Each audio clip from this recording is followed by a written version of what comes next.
Okay, my dudes, let's talk about XCOM. The last video on my YouTube channel, at the time of making this video, is XCOM Enemy Within Episode 3. Episode 4, as you may have noticed, did not follow the usual release schedule I had going, and in fact, does not exist. You may be curious as to the reason for that. To be honest, I messed up the recording. I played a 4-hour session of XCOM, hoping to cut it into the next 2 or 3 episodes, and it was dense with content. We did some sweet missions, I had some killer plays, we made a lot of progress in the story, and we got some really cool cutscenes that I was excited to pull some clips from. And in the 5th hour, I rested, looked upon my creation, and saw that it was good. Until I actually opened the recorded file and realized that the entirety of those 4 hours were recorded without any audio whatsoever. And since I had enabled Ironman mode at the start of the game, all of my progress was permanent and completely irreversible. So I got real sad, lost all my motivation to continue the series for a long time, but after a while I started getting that itch, that desire to try again. And so I present to you XCOM Enemy Within Rebooted. We're playing with the same rules as before: normal difficulty, not created equally, hidden potential, aiming angles, and Ironman mode. We are starting in Africa again for that sweet 30% buff to our monthly funding from the council. And we're pretty much good to go. The game begins the same way it always does. First contact with aliens, unfortunately not interested in being friends, shit goes south quick. XCOM is founded, with me at the helm, to be the Earth's response to this invasion. Good luck, Commander.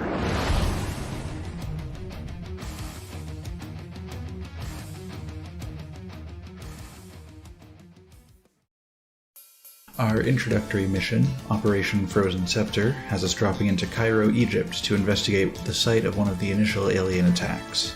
Our starting squad consists of Mache, Barrett, Raoul, and Tadashi. Our foes, one pair of sectoids inside the building to the north, and another pair outside in the streets to the west.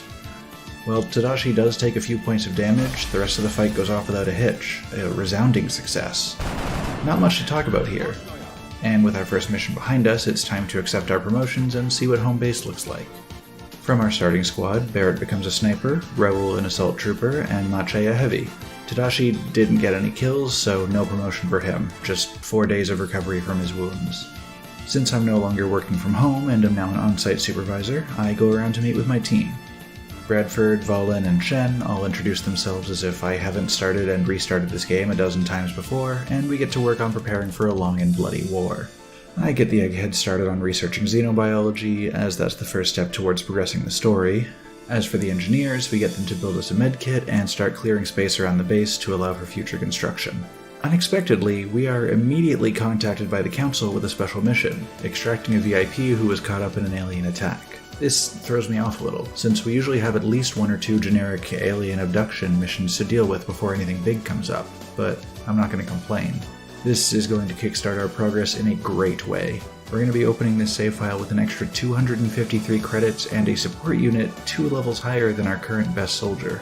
After accessorizing our squad to make them more distinguishable by class in combat, I hand the fully healed Tadashi a medkit, hoping he'll knock off at least 1 sectoid this combat, and attempting to manifest a support promotion. Though if this mission goes well, we'll have a support soldier joining us either way. We send them out in the Sky Ranger to rescue the UN official who sent for help.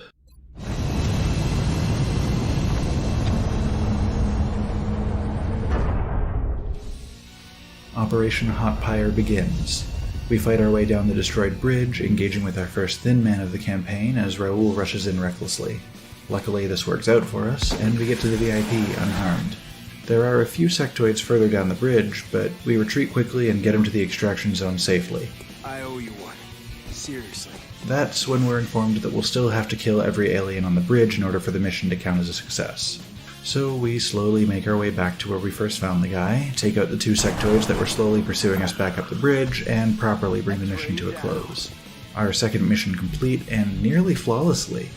The only damage taken was by Mache, who immediately panicked and acted out of turn, killing the sectoid that dared to hurt him. Note to self, Mache is prone to panicking at a moment's notice. I'm sure that won't be an issue later. With the mission complete, I see my attempt at manifesting a support unit has failed, as Tadashi has become another heavy soldier. Luckily, our new recruit this mission granted to us, Kate Whiskey Wright, is a support unit, and we pick her perks: Smoke Grenade, Sprinter, and Field Medic. This girl is going to be able to absolutely book it to any soldier that needs help and make the most out of her medkit.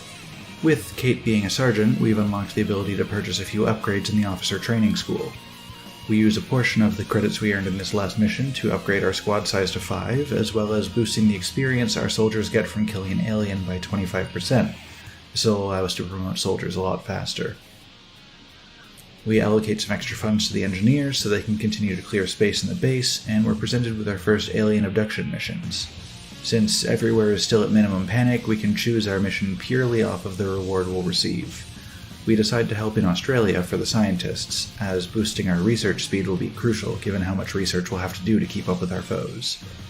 We're rocking into Operation Falling Flame with a fairly balanced squad, one of every class, plus a new rookie, Fernando, to train up along the way. We hand Sergeant Whiskey our medkit and take off to help where we can. The 5 of us take our positions around the pizzeria, prepared for whatever may come. On the aliens' first turn, they leave themselves wide open for an attack, and we take out the first pair of sectoids before a single shot can come back at us. As another pair gets behind cover, Whiskey takes advantage of her frankly ridiculous movement range and outflanks them before they can retaliate, leaving us with our first totally flawless mission. Not even a single enemy attack was fired, let alone made contact. We award a few medals to our highest ranked soldiers, giving them slight bonuses in battle, and we begin construction on a laboratory to speed up future research, as well as excavating even more space with our spare cash.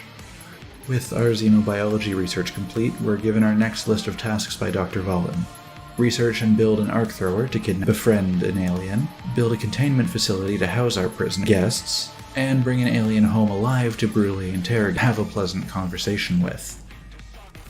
We begin the requested research and construction, and we're notified that a UFO has been spotted over Nigeria. We scramble one of our Raven jets to shoot it down, and gather a team to investigate the crash site and finish off any unlucky survivors. Our squad for Operation Spectral Priest is the exact same as our last squad, and once again, this mission goes off flawlessly. The team works like a well-oiled machine, taking out foes without receiving so much as a scratch. Whiskey especially has some amazing shots over the course of this mission. She's so powerful, in fact, that one of the sectoids spent its entire turn wandering into her line of sight, realizing the error of its ways, and then retreating again without doing anything. With 4 sectoids and this UFO's outsider defeated, we come home with another perfect victory under our belt. Chalk up another one. Fernando joins our ever-growing list of heavy soldiers, and a few other squad mates get promotions. With the arc thrower research and the construction of the containment facility both complete, we're prepared to take on the next step of this war, bringing home a live captive alien in the hopes of learning more about their motivation, intent, and where they're operating out of. But before we can worry about that, we have more alien abductions to deal with. Next episode, we're off to Egypt for Operation Brutal Mountain. Alexandria, Egypt. Operation Brutal Mountain. We're rocking in with our usual squad and a new rookie, Stephanie Parker. We land behind a gas station and fight our way north. Raoul has a habit of pushing a little too far forward, sometimes ending up in dangerous positions such as being flanked and surrounded by 4 sectoids. Luckily, a few well-placed grenades, as well as some fantastic shots by Raoul himself, allow him to come out unscathed. We have a few more sectoids to deal with this mission, 8 overall, but they give us no difficulty.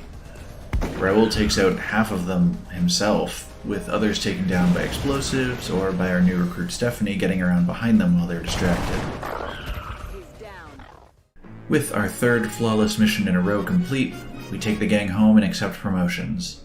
Stephanie becomes a sniper, Raoul is promoted to sergeant, also earning the title Bull and a lovely perk called Lightning Reflexes. This makes the first enemy reaction shot against him every turn miss automatically, and this will be very useful later. Finally, Barrett earns the Squad Sight perk, allowing him to target any enemy that can be seen by any ally as long as he has a direct line between his sniper and their head. This attack can't crit, unfortunately, but it is insanely useful despite that. Now that we're back at base, it's housekeeping time. A few medals are assigned around to the squad, an arc thrower is constructed, we sell a number of items we don't need to the gray market, and we begin construction on a power generator to keep the base running as we build more facilities. We finish research on weapon fragments, allowing us to build scopes to increase our soldiers' aim, and we begin running autopsies on some of our fallen foes, since these research projects are fairly quick. While waiting on more mission opportunities to come up, we get a request from Canada. They'd like 3 arc throwers delivered, and they're offering 105 credits as a reward. I only have 1 at the moment, but building them is instant and they only cost me 19 credits each. I can build enough to give them what they want, keep 1 extra for myself, and I'll still profit 48 credits off the whole deal. Obviously, I go for it immediately. Just before we receive our first monthly council report, I look over my options for launching the satellite I started the game with. This will give me a sizable boost to my monthly funding and supplies, as well as reducing the panic level in the country I launched the satellite over, and allowing me to scan for UFOs in the area. I decide to launch over the United States. They're tied for the highest panic currently. They're offering me 180 credits per month if I have a satellite overhead, and that's before the 30% bonus. This will easily double my monthly income and then some. On top of this, they'll be adding a scientist and an engineer to my staff every time the monthly report rolls around. I see this as an absolute win. Once we have a satellite overhead, we transfer one of our Ravens to North America to be ready to intercept any UFOs we can detect. Our first monthly report comes in the next day. We've completed quite a few tasks and receive an A grade for our efforts. Almost 600 credits slipped into our pockets, a scientist and 2 engineers added to our staff, and we're ready to go apeshit on these aliens.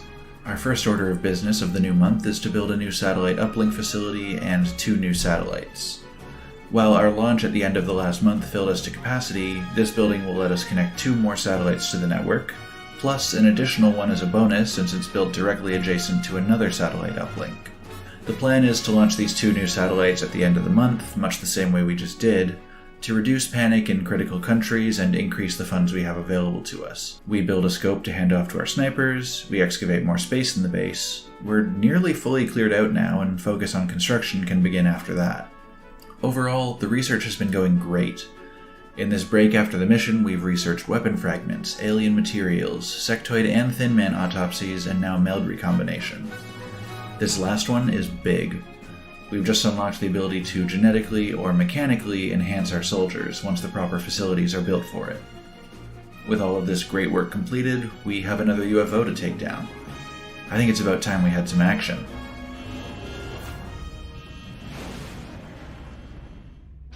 We cut it really close on taking down this UFO, both in terms of our time limit and our interceptor's damage level. We send out the squad to investigate. Barrett is given the scope to improve his aim, and Bull is given the arc thrower so we can hopefully bring home a new friend. We also bring along a new rookie, Pablo Perez. I want to keep bringing lower level units onto missions so we can have backups in case something tragic happens. Operation Demon Fear is underway. The gang moves north through the wreckage around the UFO, taking out a few thin men along the way. I tried to get Bull close enough to capture it, but I put the others on Overwatch in case it tried to escape, and it died before he could stun it. A few new friends, floaters, enter the fray, and the squad takes them out before they can become a problem. We continue moving towards the UFO and the expensive advanced equipment found within. The mission comes to an end with Bull stunning and capturing the UFO's outsider after it deals a few points of damage to our rookie Pablo. Tadashi, now a sergeant, earns the title Buster and learns the suppression perk, allowing him to do a special type of Overwatch that grants him the usual reaction fire against a moving enemy, as well as having a bonus effect of lowering that enemy's aim stat by 30. This could be a life or death difference if we use it wisely. As we're starting to bring home live aliens, we're also bringing home their weaponry. If we can research them, we'll be able to use them soon. We scrape up a few more bucks from the grey market selling sectoid corpses, and we build a thermo generator. These can only be built on steam vents, which our base only has 1, and they grant a lot of power to the base in return. Next up is another set of abductions. This time we're taking the gang, including new rookie Aaron Ryan, to Argentina for Operation Rotting Moon. We explore the train yard, keeping close to each other, when we spot a couple of floaters. We take one out, advancing Bull towards the other in hopes of stunning and capturing it. Unfortunately, it just kept running, so we had to put it down. Soon after, we discover a pair of Seekers, who immediately cloak. We, on the other hand, immediately panic. 2 invisible enemies are around now. We don't know how many more aliens are out here.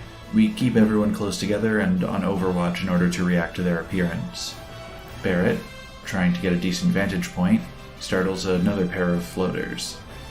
Bull takes one out and manages to stun the other in a risky coin flip, securing us another live alien. We take out the few remaining enemies on the level, including the 2 invisible enemies and another pair of sectoids hiding out in a building to the east. We come home with a few injuries, but overall everyone intact. Though, rewatching the recording, I realized that we very nearly killed Whiskey at the end of it all. If I hadn't made her heal those 2 hit points earlier, she would have been a goner for sure. Promotions all around.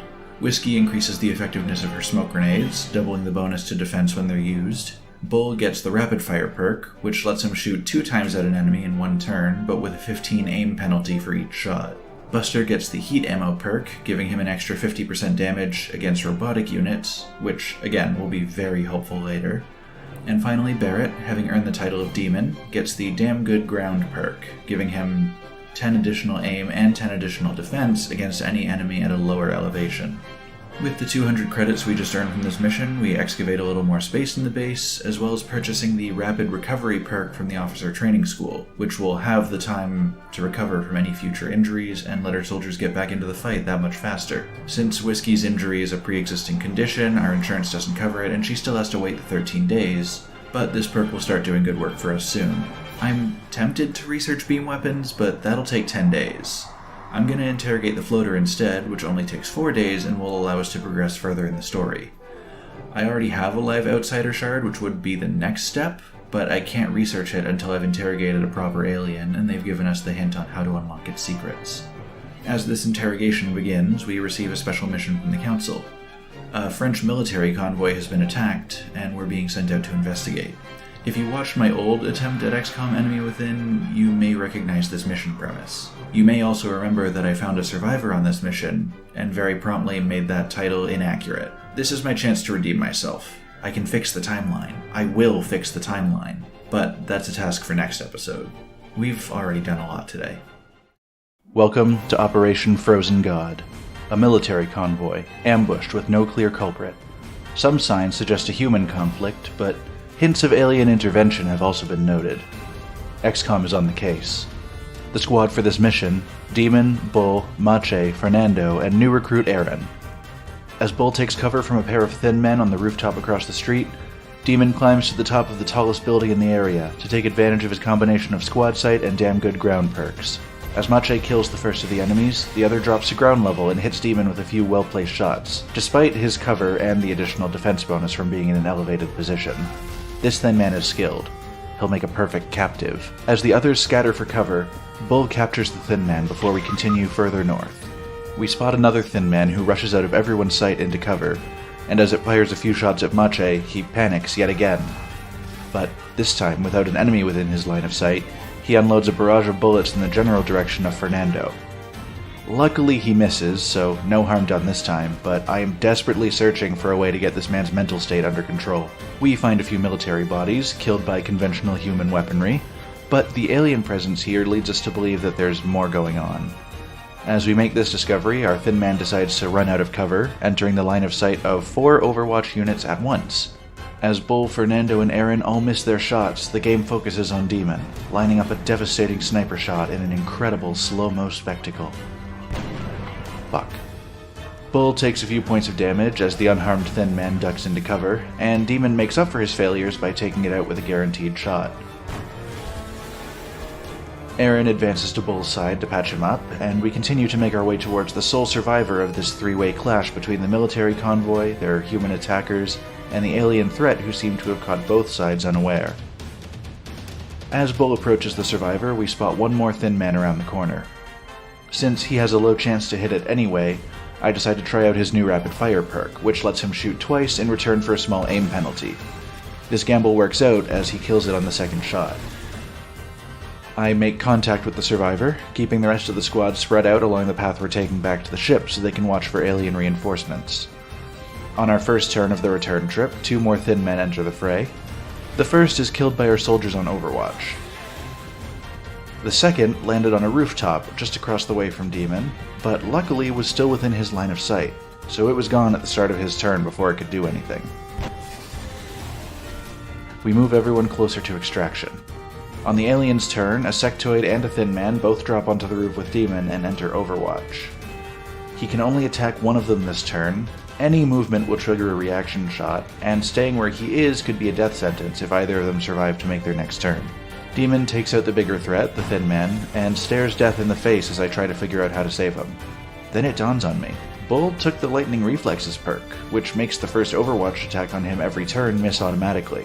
I have him book it to the rooftop, sprint against the hail of plasma bullets, and stun the sectoid so we can take it home.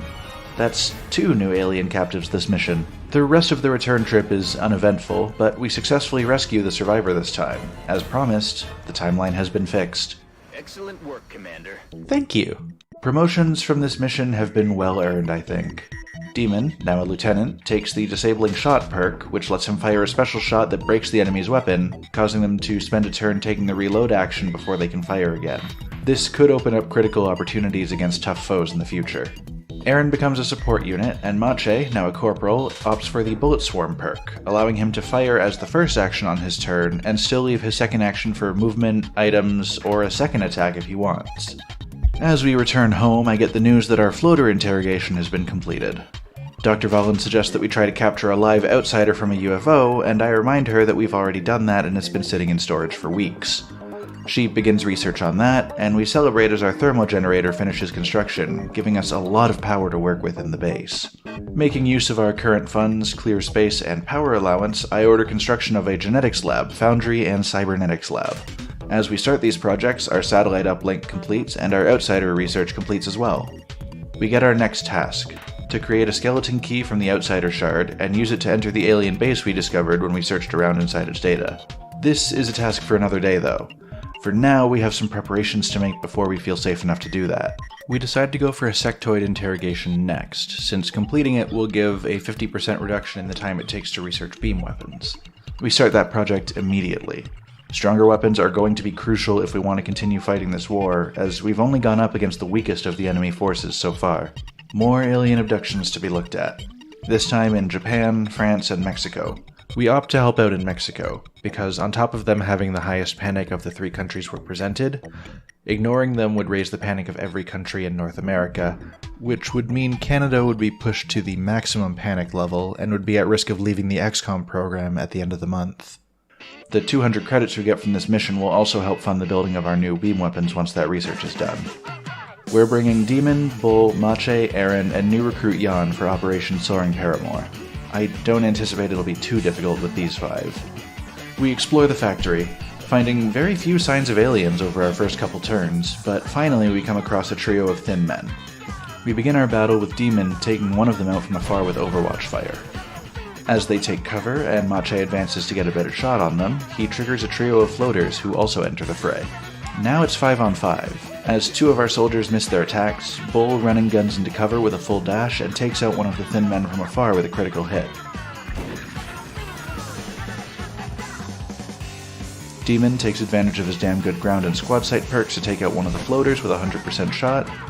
On our next turn he takes out another, followed by Mache taking a risky rocket shot to kill the floater that's on Overwatch, as well as destroy the final thin man's cover while preserving his own. As it scrambles to find another safe spot to hide, Jan takes it out with Overwatch fire. The rest of the mission is pretty uneventful. We take out a pair of Seekers as we enter the main building, and a pair of sectoids inside the building, with minimal damage taken by the team. Yet another mission complete with no casualties. We're on a roll. Returning to base, Jan is promoted to a support unit. We hand out medals and begin construction on a workshop. Mexico tries to bribe us with 200 credits to launch a satellite for them, despite the fact that they are at minimum panic and we need to deal with other countries first. As we consider this honestly abysmal trade offer, we instead are contacted by the Council, offering us a much better one. 200 credits, the same as Mexico, 2 scientists and 2 engineers added on, all for picking up 1 VIP who claims to have some fancy tech for us. Our squad for this mission will be Demon, Whiskey, Buster, Mache, and new recruit Ursula. Little did they know that Operation Spectral Sword would end in tragedy for one of them. Our squad is introduced to Zhang, our contact from the criminal organization known as the Triad. Despite our team of 5 being experienced soldiers, they still completely miss the sectoid chilling out behind them, and he has to clean up our mess for us.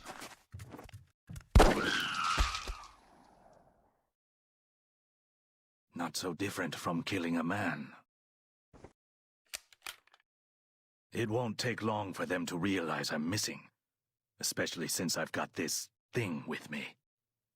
If you take me with you, it's all yours. Our escape path is short, but foes keep entering the area on every turn. The first Thin Man, killed by Overwatch fire as soon as he enters the area, explodes in a cloud of poison gas, making Ursula lose health every turn until it wears off. Demon clears the path ahead of her, killing a Thin Man through 2 layers of stone wall somehow. Zhang takes cover as we ensure his path to the exit is clear. On the enemy's turn, they drop in a Thin Man beside Demon, which is immediately killed by Overwatch fire, and Demon is poisoned. We also get a new enemy type we haven't faced before, the Chrysalid. Luckily, we don't stick around long enough to discover what exactly it does, as we have every soldier available take shots on it, draining its 8 health before it can act. As we clear out the last few aliens, I see Zhang is just close enough to be able to dash into the extraction zone. As he runs, I order Ursula to move forward as well, when suddenly something horrible and unexpected happens. For some reason, the game decided that since Ursula was moving when the mission came to an end, it didn't know what to do with her, and just opted to kill her rather than let her finish moving. Our first death of the war, and it wasn't even from an attack, just broken game logic. I look at the memorial at the end of the mission, and her death is listed as major trauma, unknown. She truly deserved better. But it's time for promotions! Demon is now a captain and takes the Executioner perk, granting him better aim against any enemy below 50% health. Mache gains the callsign Crash as he's now a sergeant, and takes the Shredder Rocket perk, which does less damage on a hit, but boosts all damage against affected targets by 33% for the next 4 turns. We use our money from this mission, soaked in Ursula's blood, to excavate more space in the base. Construction on the Foundry completes as we get news of a UFO over the United States. Next time we'll be heading there to take out survivors and salvage supplies. I hope y'all are ready for a short but eventful episode. Our mission from last episode, to investigate the larger UFO we shot down over the United States, goes off without a hitch. We purchased the final squad size upgrade beforehand, allowing a 6th soldier to join Operation Secret Fog. We dealt with a few pods of enemies on our way to the ship, mostly seekers and floaters. And while this ship was bigger and we had to enter it to clear out the enemies for once, we did so without taking any damage whatsoever. In the debrief screen, I'm informed that Beth and Pablo have both been promoted to support units. For anyone keeping track, this is our roster so far. 1 assault trooper, 2 snipers, 4 heavies, and 5 support units, plus 1 rookie that hasn't been assigned a class yet. I could almost make a full squad of support units, like running a 6 stack of Mercies in Overwatch No Limits mode, but God forbid anything happened to Bull or our entire stock of shotguns is just gonna go gather dust in the corner of the supply closet. I make a call for a few new recruits to be delivered, and I hope that one of them will be promoted to a sniper or an assault unit to help round out our numbers a little better. Medals awarded, beam weapons researched, interrogations and autopsies in progress. We build a laser rifle to hand off to a soldier on their next mission. This next tier of weapon features better range as well as regular and crit damage. This is when we stop being underdogs and start to turn the tables on our foes. With the genetics and cybernetics labs both constructed, it's time to make some enhanced soldiers. We set Bull up with adaptive bone marrow, which will reduce his recovery time for all future injuries to just a third of what it would normally be, as well as letting him regenerate 2 HP per turn. We also give him hyper-reactive pupils, giving him a bonus to aim on any shot as long as he missed the last one. This will actually pair pretty nicely with that rapid fire perk. If he's going to be our only assault soldier, he might as well be a damn good one. I put Demon in for enhancement as well. Since he already gets bonuses to his aim and critical chance from being vertically higher than enemies, I decided to give him the depth perception perk to strengthen those bonuses. I also give him the muscle fiber density upgrade, allowing him to leap tall buildings in a single bound, eliminating the need for stairs or a ladder to get to an advantageous position to make use of those perks. Since these are pretty extensive modifications to their bodies, they're both going to be out of commission for about a week. Luckily, since the game just threw a bigger task at us, it's likely we're going to have a little bit of time to breathe, and they're launching a terror attack on South Africa. We decide to run a 4 heavy and 2 support squad, since our best soldiers of the other classes are currently out of commission. We hand the laser rifle off to Whiskey, which goes great with that outfit, and we're off for Operation Falling Blade. Now, terror missions work a little bit differently than anything else we've run so far. Previously, our main metrics of success were aliens killed and XCOM casualties. You want one number big and one number small to be considered a success. In terror missions, there's a third metric, civilians saved. You can save a civilian by placing an XCOM soldier close enough to them and telling them to get out of here, and all surviving civilians are marked as saved as soon as the last alien is killed. There is also the unfortunate fact that at least one civilian is killed whenever it's the alien's turn, so I'm pretty sure it's impossible to save everyone, but the Council seems to understand that fact and allows for minimal losses while still maintaining an excellent score. And my friends, that is exactly what we do. The squad works like a well-oiled machine, fighting their way up the destroyed freeway, rescuing civilians, and slaying aliens left and right without taking a single point of damage in return.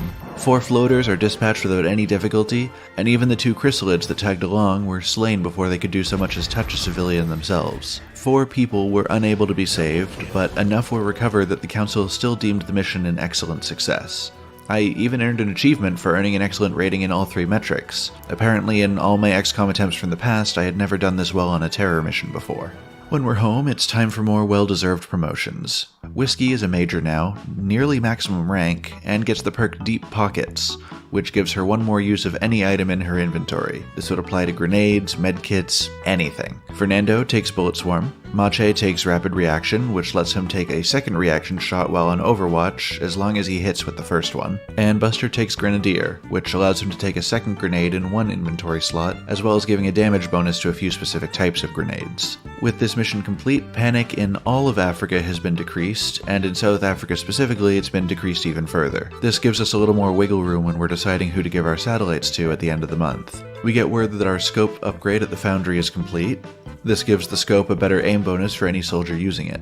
We begin research at the lab for Carapace armor, which will give our soldiers a health boost if they're wearing it. This game doesn't really have any kind of armor stat, so they fake it by just boosting a unit's health. The day before the Council's monthly report, we decide where to launch our satellites. Canada is currently near maximum panic, and it's offering 100 credits, plus another scientist and engineer monthly. Russia is offering 150 plus 2 scientists. Since that's going to give us the most immediate bang for our buck, that's what we go for. The next day, the report rolls around, and we're looking good. An A rating is exactly what we love to see. 916 credits into our pockets, though some is skimmed off the top for operational costs, plus 4 scientists to boost the speed of our research, and 4 engineers to boost the speed of Foundry projects and reduce the cost of building items for our soldiers. Right away, we start construction on another satellite array, and 4 more satellites to fill up our empty slots at the end of this month. We start the cybernetics lab on the task of turning Fernando, one of our many heavy units, into a mech trooper, the first of his kind. As this work completes, the lengthier process of genetically modifying Demon and Bull also comes to a finish. We now have the beginnings of our enhanced army. Fernando, now a mech trooper rather than a heavy, gets his old abilities replaced. First up is collateral damage, which lets him do an AoE attack that deals reduced damage to enemies but destroys most types of cover. The second I choose is automated threat assessment, which gives him boosted defense while in Overwatch, making him harder to hit. Finally, I realize that he has a bonus ability from his history as a heavy unit, which makes the nearest enemy to him have reduced aim, and makes it impossible for that enemy to crit on him. Some of our monthly funds go into purchasing Raven interceptors for future UFO encounters. We now have 2 in Africa, 2 in North America, and 2 in Europe to cover our new Russian territory. This will be critical later. With the Carapace armor research complete, we order precision lasers as our next task. The beam weapons research only gave us replacements for the standard issue pistol and assault rifle, and this research will expand our laser weapon capabilities to the sniper and shotgun weapon classes. We get word of more alien abductions to deal with. We opt to help out in China, because panic across Asia is pretty high right now, and ignoring this abduction site would raise it all even further. Plus, the 200 credits they're offering would go a long way to outfitting our squad with better armor and weapons. We have a pretty stacked squad for this upcoming mission. Whiskey, Bull, Demon, Buster, and Crash, plus Fernando as our mech trooper for backup. I use most of our remaining funds to equip Bull and Demon with laser weapons, as well as get 3 of our frontline soldiers into Carapace armor to boost their health. Since I couldn't afford to outfit everyone, I decided Demon can stay in normal armor, as his job usually keeps him out of the fight anyway, and I can just play it safe with Crash. Next time, we're ready to take on Operation Sacred Heat. This is gonna be a stressful one, but I think we can handle it. Operation Sacred Heat drops us into Beijing to deal with another abduction site. After last episode, we are locked, loaded, and incredibly strong compared to previous outings. The gang is rocking new armor, new weapons, we have genetically enhanced soldiers, and the world's first mech trooper deploying. We're pulling out all the stops for this one. Demon starts off this mission by flexing on the rest of the squad, using his powerful new thighs to leap 2 stories to the rooftop of the closest building. The rest of the squad, with their relatively normal thighs, take the low road, passing through the northwest building for cover. As Demon reaches the other side of the rooftop, he spots a new type of foe: mutons. These big, lumbering brutes are chunky yet funky, boasting some of the highest health we've seen in an enemy unit so far, and hitting like a truck. And we've just alerted 3 of them. We need to respond quick before they take him out, and I have a 3-step plan ready to go. Step 1 is to move Whiskey out of the way. I move her into the alleyway and position her behind the dumpsters there. Unfortunately, on her way out, she activates a pair of floaters that until that moment hadn't opted to join the fight yet. They both fly straight up, obtaining both a flanking and elevation bonus against Demon.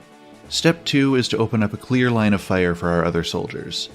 Buster fires a rocket, blasting out a corner of the building and leaving one of the mutons at critical health. Fernando takes it out with his novelty oversized machine gun. Whiskey drops one of the other mutons to near death, and Crash and Bull unfortunately missed their follow-up attacks. On the enemy's turn, 2 Seekers enter the fray. One of the mutons lays suppressing fire on Whiskey, and an incredible stroke of luck for us, both floaters miss their attacks on Demon despite their bonuses. Once we are back in control, we have Demon take out the muton down below with a crit to free up Whiskey. I attempt to have Bull stun the last remaining muton, but he unfortunately sees no success with that endeavor. I have Buster finish it off to prevent it from killing him on its next turn. Whiskey uses her newfound freedom to reposition and take out one of the floaters, and on the next turn we kill the other. One Seeker appears with Demon and we take it out, and while we wait for the second one to make its appearance, 3 more floaters arrive from the other side of the next building. As the second Seeker latches onto Demon, the floaters make their play too. One flies somewhere on the map, the game doesn't show me where he ends up. One attempts to flank and completely misses Fernando, while the third takes out over half of Crash's health. Whiskey once again saves Demon from the Seeker, but his health is getting low. This is when I discover where the last floater ended up, directly behind Demon on that same rooftop, all but guaranteeing a hit based on the flanking rules we turned on at the start of the game. No one has a way to get up to assist him on the rooftop. The positioning of the floater means no one at ground level stands a chance of getting a shot off on it. Demon's thighs could handle a jump back to ground level with no problem, but my panicked brain decides to instead gamble on a 35% shot, and with that one decision, his fate is sealed. He misses. I panic and try to see if any of my other soldiers can do, well, anything, but no dice. The best we can do now is try to take out the other floaters and pray. This rooftop floater is the last enemy remaining for this mission, and it's decided that it's going to take someone down with it, leave a mark on the army that's been decimating their forces quite handily thus far. With a critical hit, dealing enough damage to kill him even if he were at full health, Barrett Demon Vogel is dead. This is the first loss that has come as a result of my own tactical failures. We lost Ursula earlier, sure, but that was a glitch in the game more than anything I could have possibly predicted or prevented. This blood is purely on my hands. For the 3rd time in this war, Crash is panicking. Luckily, he only uses his turn to hunker down and attempt to avoid being shot again. We finish off the floater when it comes down to foolishly challenge the survivors, and the mission comes to a close. On the results screen, I have to attempt to process Demon's death with this funky, very inappropriate for the moment tune playing on a nearby radio. Another one down. Good work, Commander. Though we'll mourn the loss of one of our strongest and longest-serving soldiers, we must press forward. And for now, that means accepting promotions. Bull becomes a captain and takes the Bring 'em On perk, which makes him deal 1 more damage on a crit for each enemy the squad has in their sights, up to a limit of 5 enemies, translating to 5 extra damage. As Fernando is becoming a sergeant, he earns the nickname Forklift and takes vital point targeting, which will give bonus damage against enemies that we've successfully performed autopsies on, which, with my research habits, means we'll have that bonus against just about everything except brand new enemy units. Back at the base, we do some heavy-duty housekeeping. Medals, officer training school upgrades, several autopsies, research begun on heavy lasers, and foundry improvements to all pistols to boost their crit rate by 20%. Finally, we build the skeleton key required to get into the alien base we discovered a few episodes ago. I still want to put a little more work into gearing up our squad for this assault, as it's certain to be a pretty big undertaking, but this ensures that the moment we're ready, we can get in. France asks us for some Thin Man corpses in exchange for $40, and we just kinda have them cluttering up the cargo bay, so we let them take a few off our hands. Right after this exchange, we get a heads up that the largest UFO we've seen yet has been spotted over Russia. We actually almost lose this one. For the first time, we have to abort the pursuit with our first Raven and send in a second one to clean up after it. And that one almost gets shot down too. We gear up a squad of heavy hitters for this mission, as I expect this particular UFO encounter to have a plethora of enemies to fight in very tight spaces. We've got Bull as an assault, Whiskey for support, Buster, Crash, and Shilong as heavies, and Forklift the mech for some extra firepower. Surprisingly, a good portion of this mission goes off without a hitch. The squad moves through a ship easily twice as big as any UFO we've shot down before, taking out pods of floaters, seekers, the usual outsider that always comes on these UFO assault missions.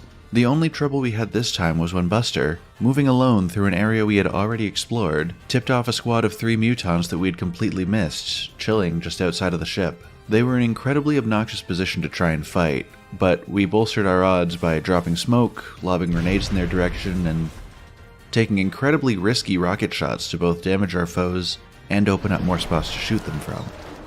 Despite all of these attempts to survive, Bull is very nearly killed, surviving on 2 health after taking 10 damage from point-blank shots. After negotiations, stunning the bastards, fail, we opt to just kill them.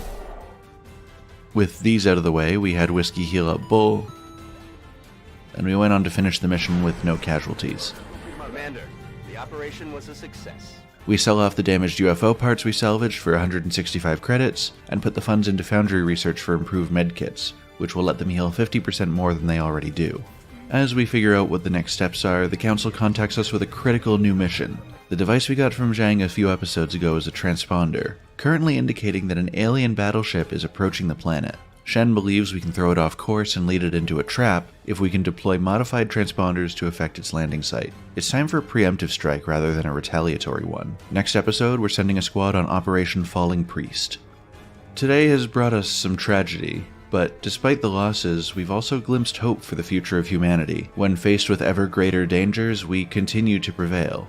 And under the threat of the most well-armed alien craft we have ever seen, we're making plans to board their warship and take it for ourselves. Only time will tell which way the war will end, but I'm feeling optimistic. Soldiers, we have a situation. An alien warship is approaching one of Earth's major cities, and we need to throw it off course. Luckily, XCOM has a plan. We have an alien transponder that we received from Zhang, and the scientists believe it's helping the ship determine its landing site. Dr. Shen believes he can reverse engineer the transponder and use our own signals to throw it off course. We plan to plant these new, fake transponders on a train and send the ship to a location of our choosing, rather than having it touch down wherever they originally planned to. He calls the initiative Confounding Light. We've geared up a killer squad to pull this mission off. Our regulars, Crash, Whiskey, and Buster, are here, of course. Forklift, our mech trooper, is quickly becoming a favorite of mine. We're also bringing along a new sniper in training, Stephanie Parker, and rookie David Andre to get some field experience. I make some purchases of carapace armor for the squad, and outfit a few soldiers with shiny new laser pistols as backup weapons. Operation Falling Priest begins with our soldiers setting down in China, just outside of the train station. This warship is approaching fast, so we only have 10 turns to get everything in position and get this train moving before they're right on top of us. No time to be overly cautious. We have transponders to plant. Whiskey makes her way onto the train, spotting a pair of thin men right away. She kills one while the other gets off a shot on Crash. As he advances into cover to get a better shot on it, he finds 2 more further up the train. Having learned from my mistakes with Demon, I decide to change plans for Crash's turn. He leaves his original target alive, plants the transponder, and takes out one of the new thin men who are now flanking him. I have Buster take a shot at the other new one. Even though he misses, his holo-targeting perk should make it easier for other soldiers to connect. I have David advance and score his first ever kill, while Whiskey cleans up the last one we have in our sights. Time to make our way further up the train. In between turns, the aliens begin airdropping new foes for us to fight. First off is a muton right outside the train, who immediately enters Overwatch. Any soldier changing position will trigger his reaction fire, so I have to take it out using my soldier's current positioning or risk them being hurt. I have Crash tag it with a shredder rocket to increase the damage it takes, and then Buster finishes it off with a crit on top of that. I have Whiskey move further up the train, backed up by Forklift until the other soldiers can catch up. She plants a transponder and still has enough movement to get to the location for the next one. Even though she can't drop 2 in one turn, it's basically a free action at the start of her next turn anyway. As they continue further up the train on the next turn, another transponder is planted, another Thin Man is discovered, and quickly eliminated.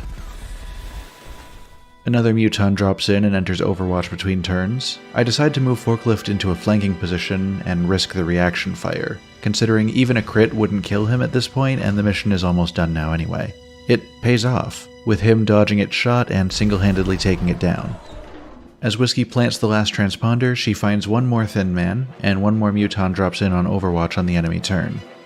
Crash and David work together to take out the muton, and Whiskey charges straight past the Thin Man to get the train started. Nice job, Commander. As it rolls out of the station, we celebrate a nearly flawless victory. Only a few points of damage taken by the squad as a whole, and we even earned an achievement for completing the mission with more than 3 turns remaining. Almost everyone is promoted from this one. David becomes, surprise surprise, yet another heavy. Buster gets the will to survive, reducing all normal damage taken by 2 as long as he's in cover and not flanked. Crash takes Danger Zone, increasing the area of effect of his suppression and rocket attacks by 2 tiles. His rockets will be devastatingly large after this one. Forklift takes the Jet Boot module, allowing him to jump to impressive heights for a single turn. Finally, Whiskey becomes a Colonel, the highest rank available within XCOM, and takes the Savior perk, making medkits restore 4 more health per use. The Council congratulates us on throwing the alien ship off course, and tells us about the next step of the plan, codenamed Gangplank. Now that the ship is low enough, we can send a strike team to land on the ship and take it for ourselves. We assign a few medals to make the most of the small bonuses they give, and prepare a powerful team for this one. Whiskey, Crash, Forklift, and Bull make up the bulk of our firepower. Stephanie returns, eager to continue her sniper training, and we bring along rookie Daniel Jones, hoping that showing him Bull's insane damage output will inspire him to become an assault trooper himself. Considering we've managed to get this far without recruiting a second one, I am desperately hoping this works for us. For the squad's equipment, it's pretty standard. Carapace armor, laser weapons all around, except for Crash. He gets a regular heavy machine gun with Reaper rounds, which boosts the crit rate by 20 against organic enemies, at the cost of worse aim at long ranges. With our soldiers selected and equipment distributed, it's time to begin Operation Devil's Mountain. The plan here is to take out any enemies we come across, of course, but priority number 1 is powering the warship down and forcing it to the ground. In order to do so, we have to find and either destroy or disable power conduits located around the ship. It looks like there are 6 in total that we need to worry about. We work our way across the surface of the ship, trying to keep the squad somewhat close together. There's no telling what to expect here. We find the first power conduit being defended by 2 Thin Men. Whiskey and Crash take them both out cleanly, and I put the rest of the squad on Overwatch as Bull moves closer to the conduit to disable it. 2 sectoids drop in on Overwatch for the enemy turn. One is killed on sight, and the other misses Bull due to his lightning reflexes before our rookie Daniel takes it out with an unlikely long-range shot. Shit, he might end up becoming a sniper, won't he? With all current threats eliminated, we get the squad to gather round. A single sectoid tries to keep us in check on the enemy turn, and quickly learns just how terrifying it is to have a well-armored man with a laser shotgun rush you down while you can't even fight back. Oh my god! Everyone moves forward, including Whiskey, who alerts a pair of Thin Men. Forklift takes out the first one, while Whiskey kills the second, as well as the sectoid that joined the fray between turns. With the surrounding area seemingly clear, and another power conduit in sight, we bring the squad back together and reload all our weapons. 2 sectoids drop in for the enemy turn, quickly dispatched by Stephanie and Whiskey. Whiskey's shot even destroys the power conduit that her sectoid was seeking cover behind, so 4 to go. When the squad came to a set of 2 open doors, Daniel, Forklift, and Crash entered the door on their left. They take out a Thin Man on the other side. Meanwhile, Stephanie, Whiskey, and Bull enter the door on their right and fight a chrysalid. Once again, it doesn't live long enough for us to discover what the heck they even do. Let's hope we can keep that pattern up. Whiskey takes a critical hit from the remaining Thin Man on the other side of their door, but still has more than half of her health remaining, so I'm not too worried. Forklift flanks it from the left side and takes it out, and we have Whiskey top herself back up to full health with her medkit to continue the mission. Crash and Bull disable the conduits on the left and right side respectively. 2 remain. We have everyone prepare by the next doors, gathering closer and reloading weapons in preparation for whatever's on the other side, when it decides to come for us instead. This weird floating silver disc with 16 health drifts lazily around the wall, laughing off our Overwatch fire, and then becomes this. Surprise, motherfucker! This, ladies and gentlemen, is a cyber disc, and they are terrifying. This one lobs a grenade towards Crash as more enemies are dropped in on the other side of the doors. Luckily, as they drop in, I spot the final 2 power conduits just waiting for us to disable them. I have Crash hit the cyber disc with a shredder rocket to boost the damage it takes, and the other soldiers from the left team finish it off before it can take another turn. The right team opens up their door, and Bull takes out the sectoid near one of the final remaining conduits. On the next turn, the left side enters the fray too, and Rookie Daniel takes out the Overwatch Muton with a single critical shot, earning him a promotion. Damn it, he's definitely going to be a sniper. We move the squads up and disable the last of the conduits, bringing the mission to a close. 1 alien ship acquired, 20 enemies slain, and no casualties. Although I don't think it will fit in the hangar. Time to check out the promotions we earned. Bull gets extra conditioning, giving him bonus health depending on his equipped armor. Heavier armor means a bigger health bonus. With the Carapace armor, his normal 8 health is doubled to 16. Stephanie, just beginning her journey down the sniper tree, earned Squad Sight, an ability I've definitely noticed her lacking in the last couple of missions. Finally, Daniel is promoted into... oh, shit, we actually got a second assault soldier. I never thought I'd get this far. He gets the default run-and-gun perk here. The mission's success brings us new research opportunities, a ton of new supplies, as well as 2 scientists and 2 engineers added to our staff. We make the most of them immediately. We finish the heavy lasers research, allowing us to construct laser-based weapon upgrades for our heavy and mech soldiers. We begin an autopsy on our new cyberdisk enemies, before we're contacted one more time with the Council, with some concerning news. Commander, our intelligence sources indicate that a previously unknown organization is attempting to undermine XCOM field operations. We believe this group harbors some misguided sympathies for the invaders, and is intent on acquiring alien technology and artifacts critical to your efforts. Early reports indicate this organization calls itself Exalt. We trust you will isolate the source of this new threat and eliminate it. Commander, the Council has provided some additional resources to help us deal with these traitors. We can begin scanning for additional Exalt cell locations, and launch covert operations to disrupt their activity via the Situation Room. With a new foe working against us from the shadows, we have to figure out how to retaliate, and how to stop them from continuing to interfere. Next time, we're taking on Exalt. Last time we played, the Council informed us about the emergence of a new group that had aligned themselves with the alien invaders, Exalt. These mysterious foes are working in the shadows to sow distrust and chaos in XCOM allied nations, risking them pulling out of the program completely and falling to the aliens. This is an unacceptable outcome. With countless lives on the line, something has to be done. And so we call on Bull. He's been an incredible soldier on the battlefield, easily one of our best, but he's about to face his greatest challenge yet, covert operations. Bull is going to infiltrate an area currently under Exalt's hold, gather information, and then contact us for extraction. He can only go in with a pistol, no shotgun, no armor, but I'm confident he can make it work. The man works fast, and before we know it, it's time to pull him out of there. We gear up the usual suspects to rescue him. Whiskey, Buster, Forklift, and Crash, plus Stephanie Parker and Daniel Jones to train up our newest sniper and assault soldiers. We've also upgraded Forklift's mech suit with a restorative mist dispenser, allowing him to release a burst of healing to all the soldiers close to him, though with the drawback being that it can't stabilize soldiers that are bleeding out. That will require Stephanie's more direct hand. Forklift also has a brand new railgun to replace his old machine gun.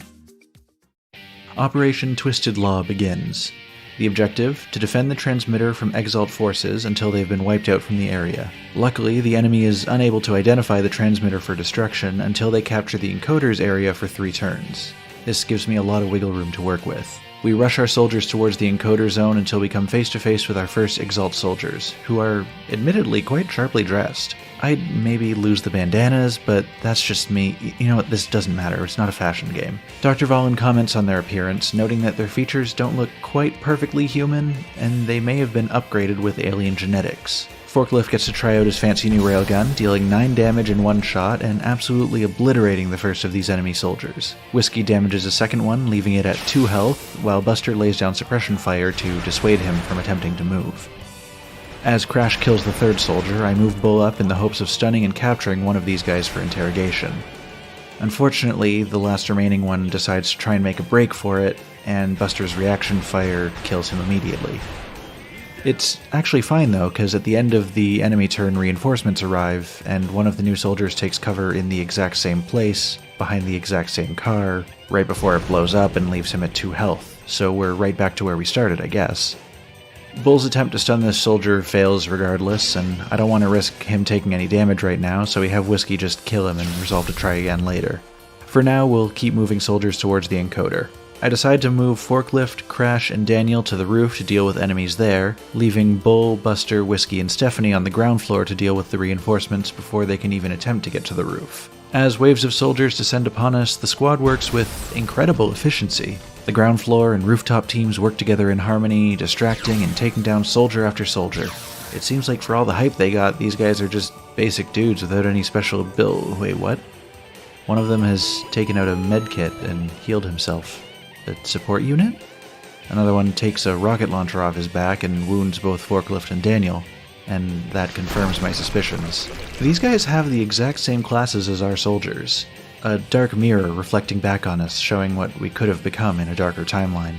And I have a sinking feeling that the longer it takes for us to take Exalt down for good, the higher rank their soldiers will become, the more danger they'll pose to our program and, by proxy, the world. As Daniel retreats to heal himself, we continue taking out Exalt before they can show us what other abilities they have.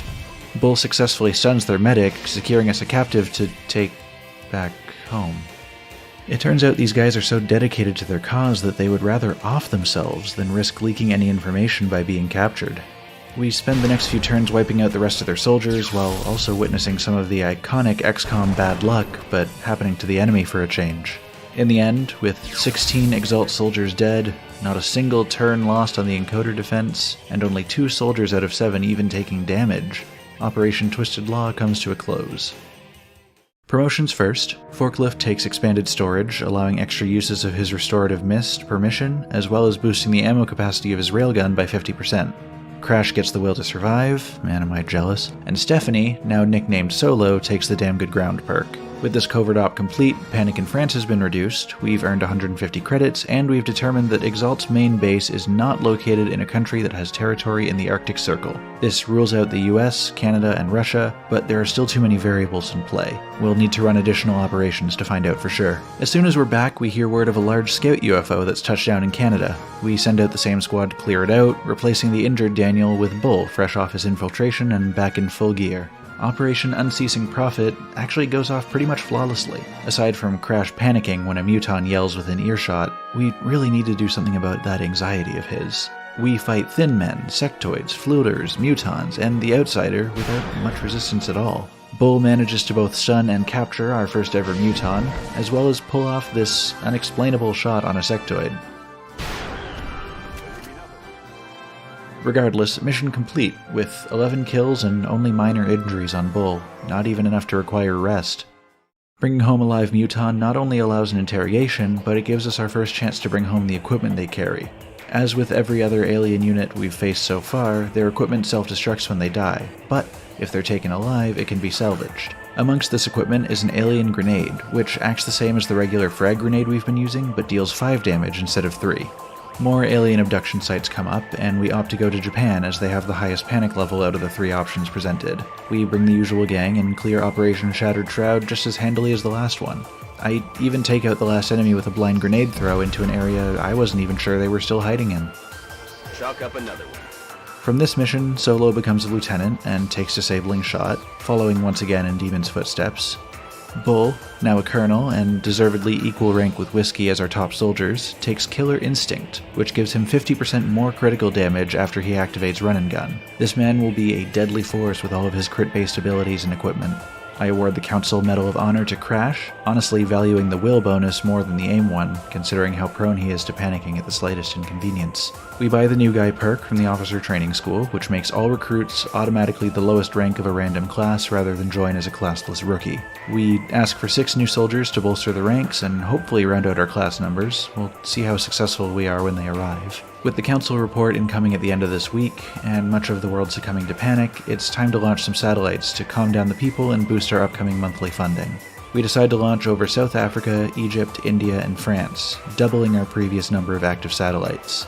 With the skeleton suit research completed, we interrogate our captured muton, gaining a boost to our research speed on plasma-based weapons, and finally having the plasma research speeds down to a reasonable time frame, we begin researching plasma pistols right after that. The Foundry completes the improved med kit, making every use heal 6 health instead of 4, or when used by a support unit with the Savior perk, like Whiskey, it will now heal a whopping 10 HP.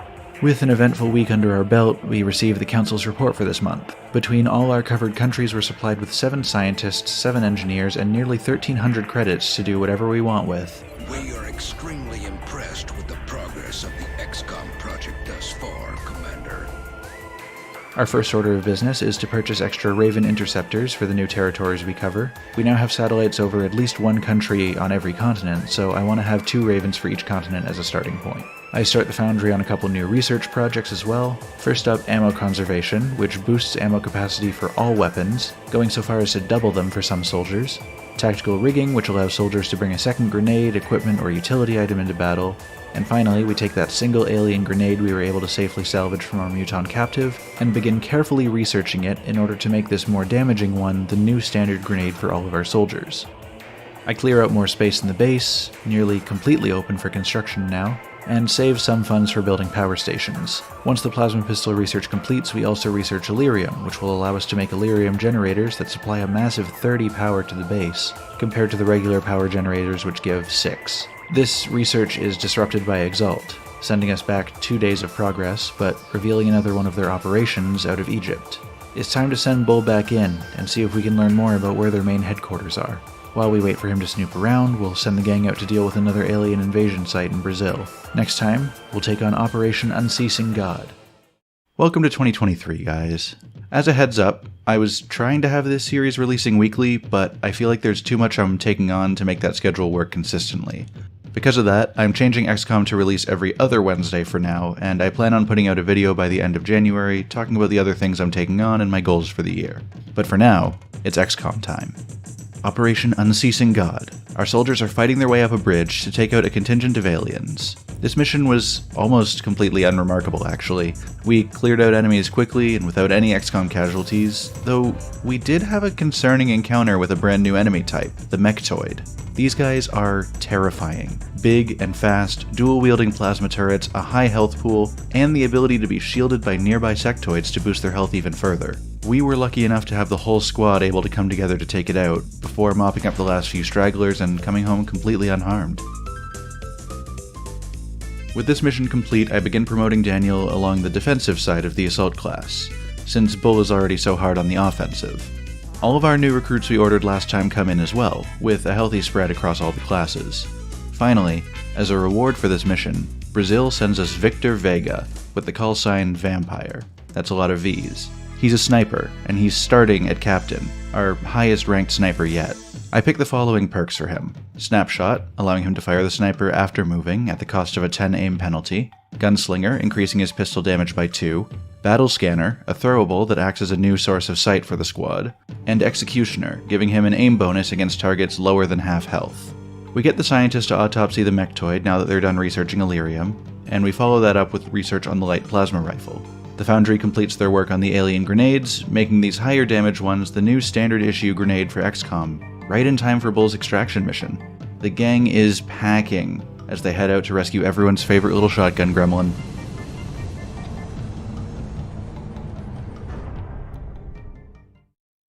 Operation Soaring Pyre features a different extraction objective. Rather than defend a point for a certain number of turns, we have to escort Bull to 2 communications relays so he can hack them, and then get him to the extraction zone near where we spawned. As our soldiers move to rendezvous with Bull, the enemy seems to remain blissfully unaware of his location, even going so far as to take cover from the main squad in a spot where he had full view of them. Somehow, his frag grenade that he brought with him on the mission has magically transformed into our new alien grenade, so he uses it to take that one out. Once the starting squad of enemies is taken out, the rest of the mission is pretty smooth. The comm relays we need to hack are practically inside each other, and the enemies trickle in between turns at a slow enough rate that they rarely get to fight back against their incoming demise. As we surf the wave of carnage back to the extraction zone, all I can say is, mission status, sick. Buster's promoted to our first heavy colonel and takes the Mayhem perk, adding a damage bonus to suppression and any ability that has an area of effect. The damage bonus increases based on his weapon's tech level. This means that his damage output doesn't get completely cancelled out even when he uses a utility ability. Additionally, Forklift becomes a major and earns Overdrive, which allows him to continue his turn if he uses his main weapon as his first action. The new intel that Bull got us confirms that the Exalt base is not in one of the world's 5 most populous countries. This adds Brazil, China, and India to the list of cleared countries. We've now cleared 6, and 10 possible locations remain. We need more intel though. We pay for a sweep of the world to find information, and we find an Exalt cell in Germany, so Bull is straight back out the door for that one. We start building a new power generator at the base in order to support our increasing satellite infrastructure, and move the scientists straight from the light plasma rifle to the full one. Bull works fast, and we send the squad out to extract him, this time giving Solo the skeleton suit, giving her a grappling hook with which to get to high places and make good use of those squad sight and damn good ground perks. And though Forklift doesn't get any combat upgrades, I do give him a brand new paint job, as a treat. Operation Morbid Fall concerns me, with its specific choice of words. We have a lot of our strongest soldiers on this mission. If anyone has a Morbid Fall, it'd be a pretty significant setback to the team. This extraction mission's objective is similar to the first one we did. Defend the transmitter by defending the encoder, and this mission got intense. I send Bull, poor, unarmored, equipped only with a pistol and 2 grenades, Bull, towards the encoder zone, my thought being that moving him indoors affords less opportunities for enemies to flank him. In the process, he is spotted by no less than 6 Exalt soldiers, who proceed to nearly surround him. With any of our other soldiers at least a full turn away from even being able to see the enemy, I need to figure out a solution. It is in this moment that I enter Ultra Instinct, achieving the ultimate zen and working solely off of vibes without emotion clouding my judgment. I burn Bull's running gun skill to move him back into a slightly better position. I follow it up with rapid fire to kill the only Exalt soldier who made it into the encoder zone, keeping us from losing a turn on its countdown. Everyone else uses their full movement just to get close enough to be able to do something next turn, and Solo uses her new grappling hook to get to the roof of the building, directly above Bull and his assailants.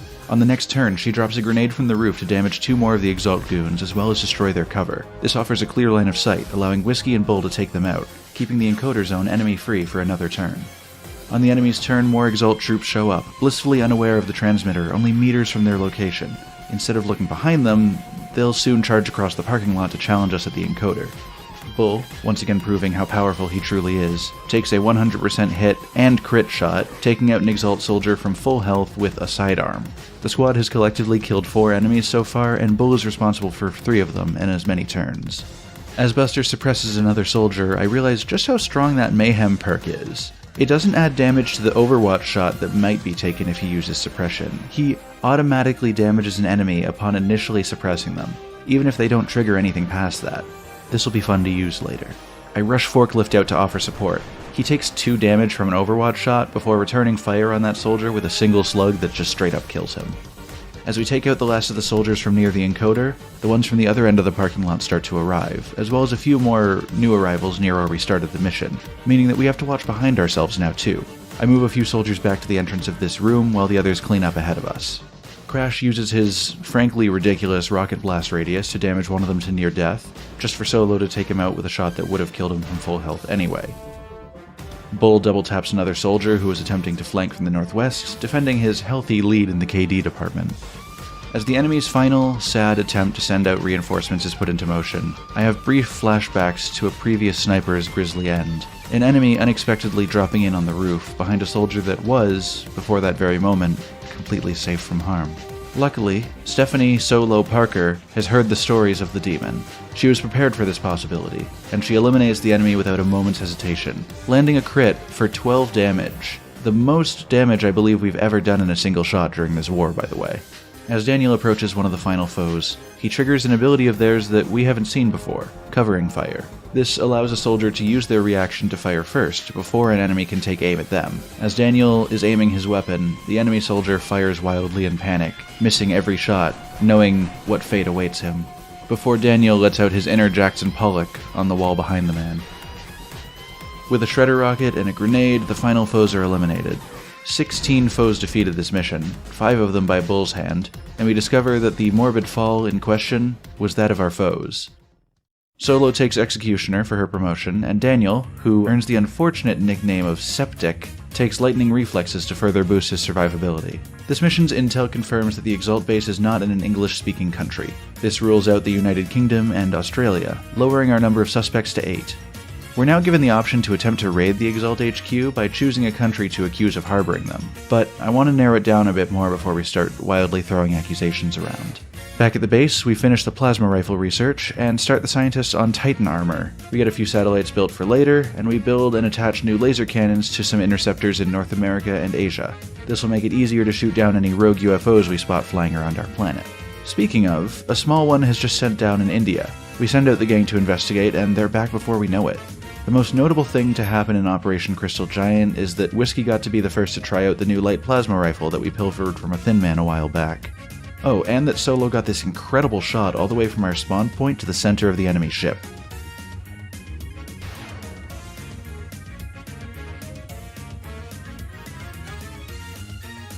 Now that we're back home, I see that parts of the world are in a state of significant panic, to the point of being about to leave the XCOM program. And we need some kind of big victory to let them know that we're still fighting for them, that we aren't going down yet. And what better show of resolve than to turn the tables on the aliens, to assault the known base of operations we discovered near the start of this war. Next time, we're taking the best soldiers we've got, and we're finally assaulting the alien base. The stage is set. Our best soldiers are in peak physical condition, our weapons and armor are top-notch by humanity's standards, and we know the location of our enemy's base of operations. As we're preparing to board the Sky Ranger and take the fight to them, they make one final desperate distraction play, launching a terror attack in Perth, Australia to throw us off our game. Child's play. Operation Banished Palace is little more than a stepping stone on our journey, and for a so-called terror attack, I feel no fear as Whiskey discovers 3 chrysalids. Before, seeing one of these would have struck fear into my weak little heart. With a combination of a rocket to destroy their cover and well-placed shots from the squad, all 3 are eliminated before they can do so much as look at us funny. The soldiers continue to move, rescuing civilians, and simultaneously positioning themselves to take shots at our foes. Solo grapples to the roof for a vantage point over the battle as the rest of the squad move through the building below.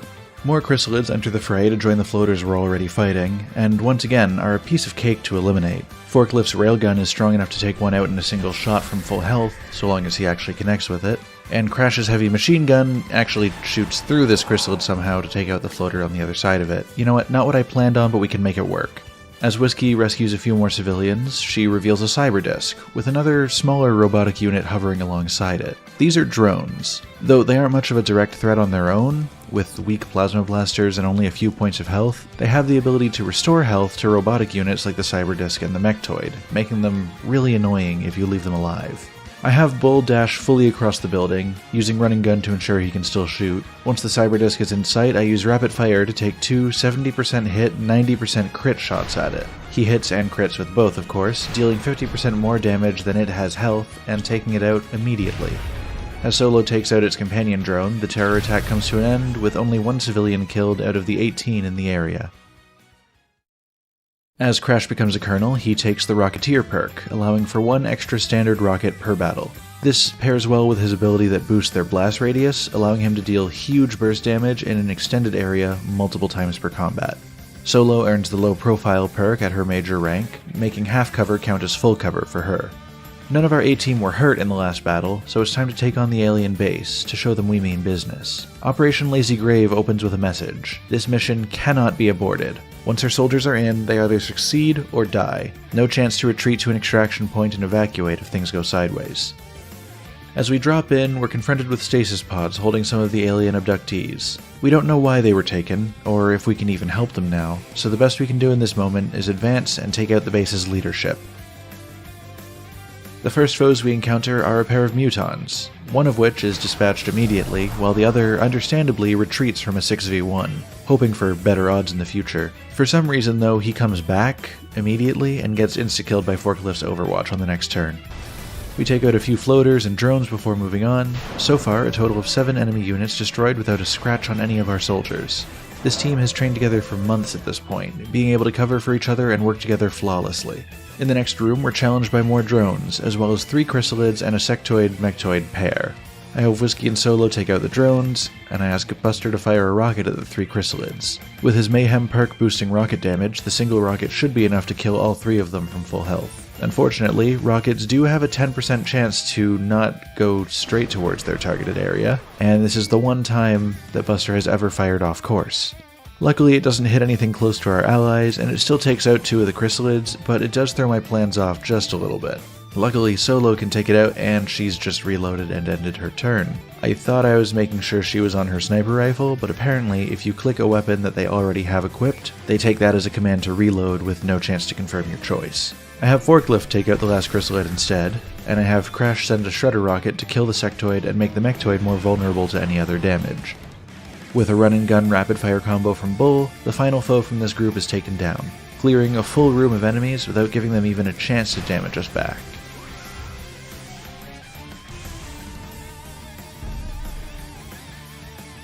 The next room is big and open, with multiple levels. The first things we see are some drones lazily floating over from below a ramp, followed by a cyber disc that deals the alien's first damage of this mission, 5 damage against Crash, followed by a single point to Bull from its drone buddy.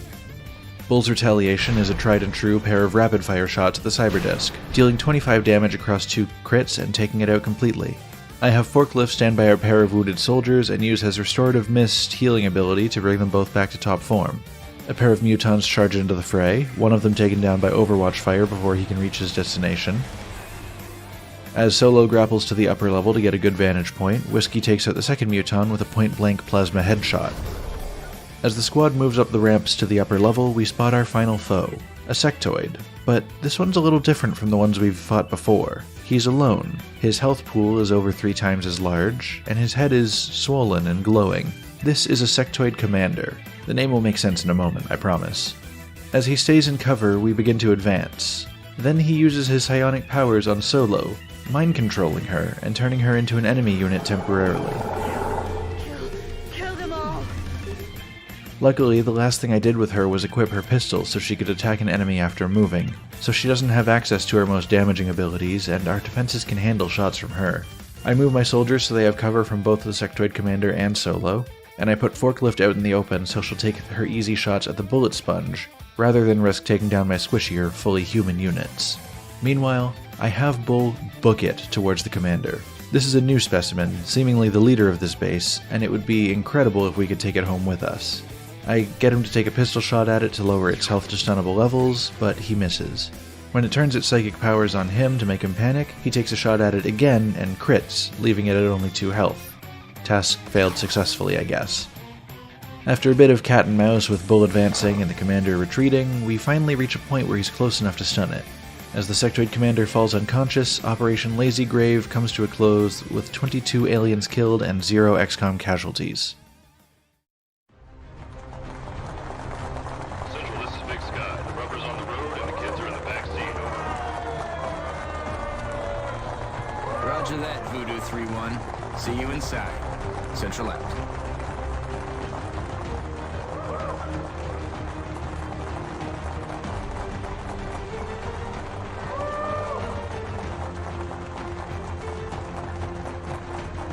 Something wrong, Doctor?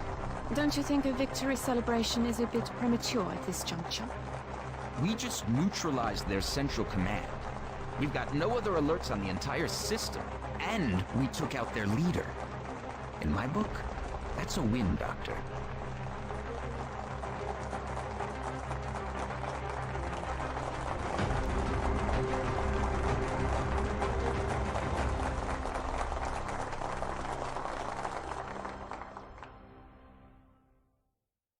Once we're back home safely, Dr. Vahlen shares with us some concerning news.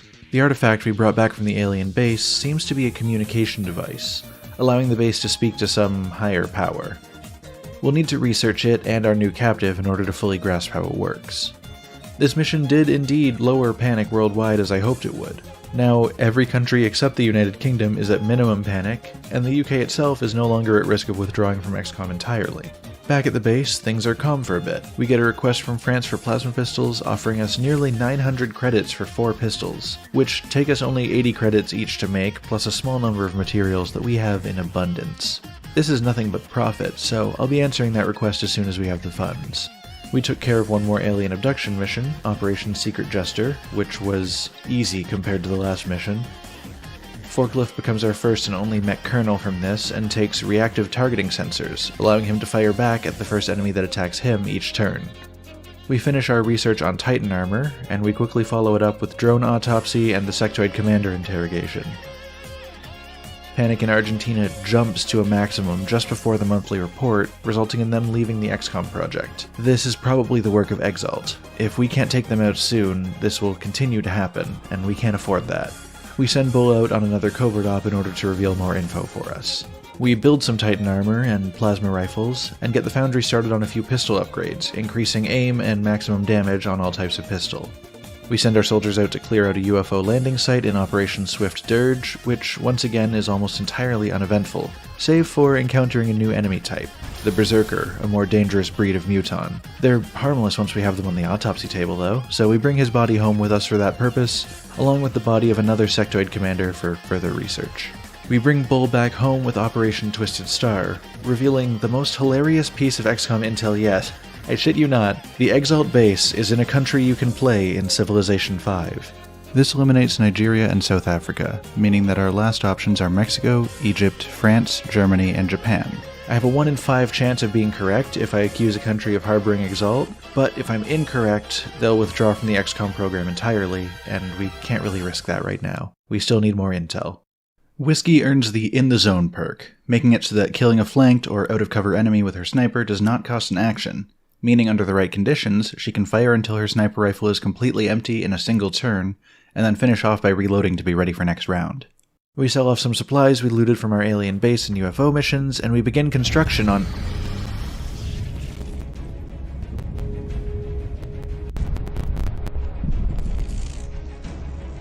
What the hell? Sir! Internal systems are shutting down all over HQ!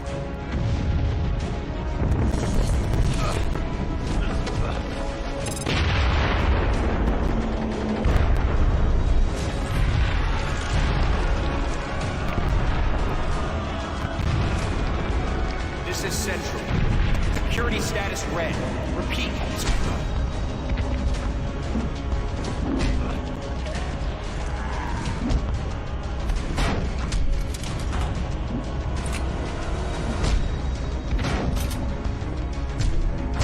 What have you done? Answer me! Sir! We're picking up movement near the outer perimeter. Multiple sensors have been tripped. We have a breach!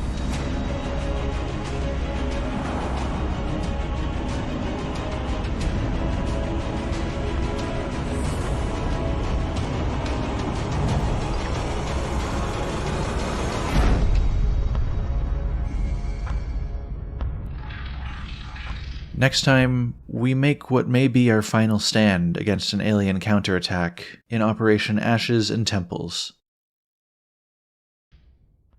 Operation Ashes and Temples was a hard-fought battle. Using their psionic abilities, the aliens overrode the will of key XCOM personnel and used their position within the base to cripple our defenses and open the doors for their forces to get inside.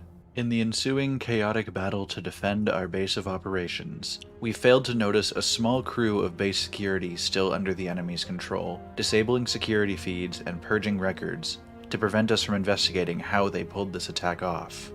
In the aftermath, we managed to piece together what we could about the events of that day.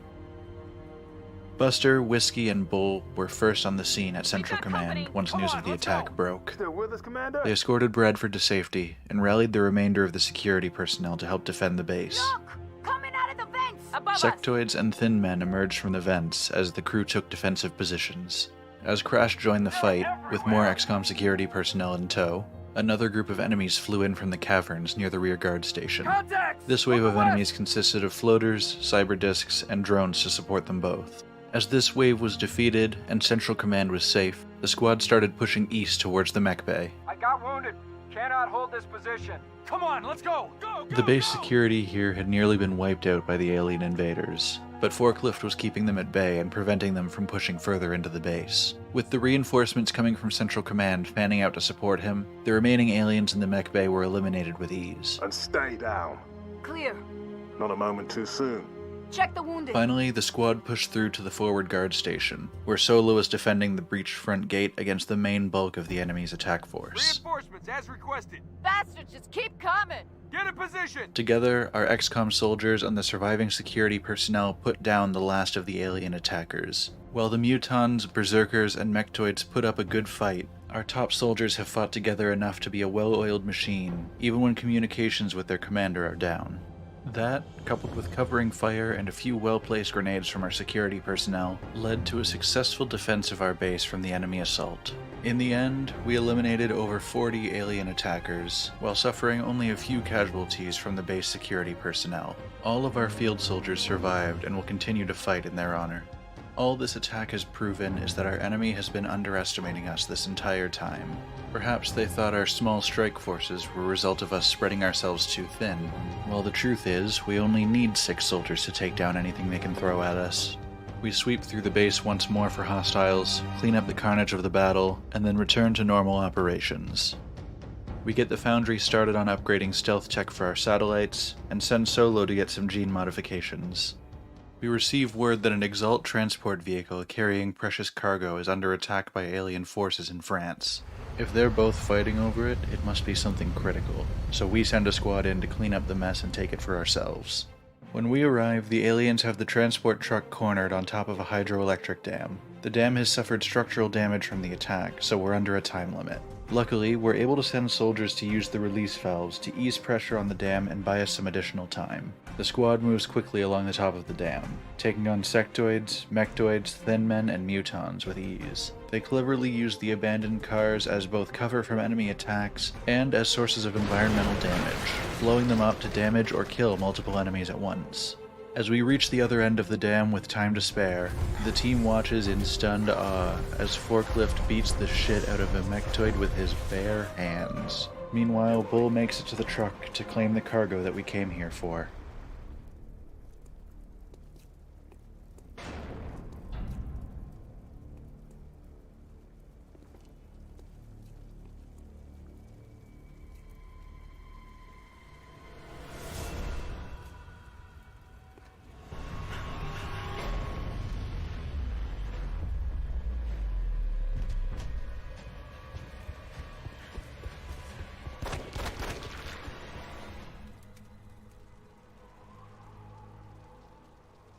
Please.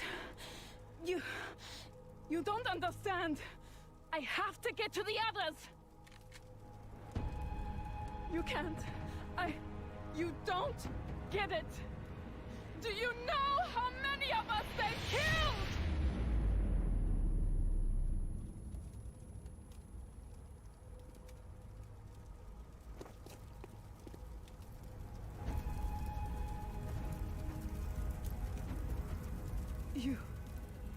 You can kill them? But how? Please, you have to help me find the others. The woman from the truck is named Annette Durand. She seems to have some kind of latent abilities that make her a person of interest to both Exalt and the alien attackers, and she's implied that there are others like her. Seeing that we're fighting back against both of the forces that wanted to capture and experiment on her, she opts to join XCOM, becoming a support class sergeant right away. I chose combat-oriented abilities for her to contrast with Whiskey's more healing-focused build. Our interceptors shoot down a large scout UFO over Canada, and Operation Crimson Heart to clear it out and eliminate any remaining aliens is executed without issue. Coming back to base, Valen informs us that she's discovered that Annette has some latent psionic abilities, but also mad trauma, like truly unparalleled. The engineers have finished constructing an Illyrium generator, granting our base a ton of extra power to work with, and we begin construction on the hyperwave relay to try and intercept some alien signals. They estimate that it should take about a fortnight to complete, so...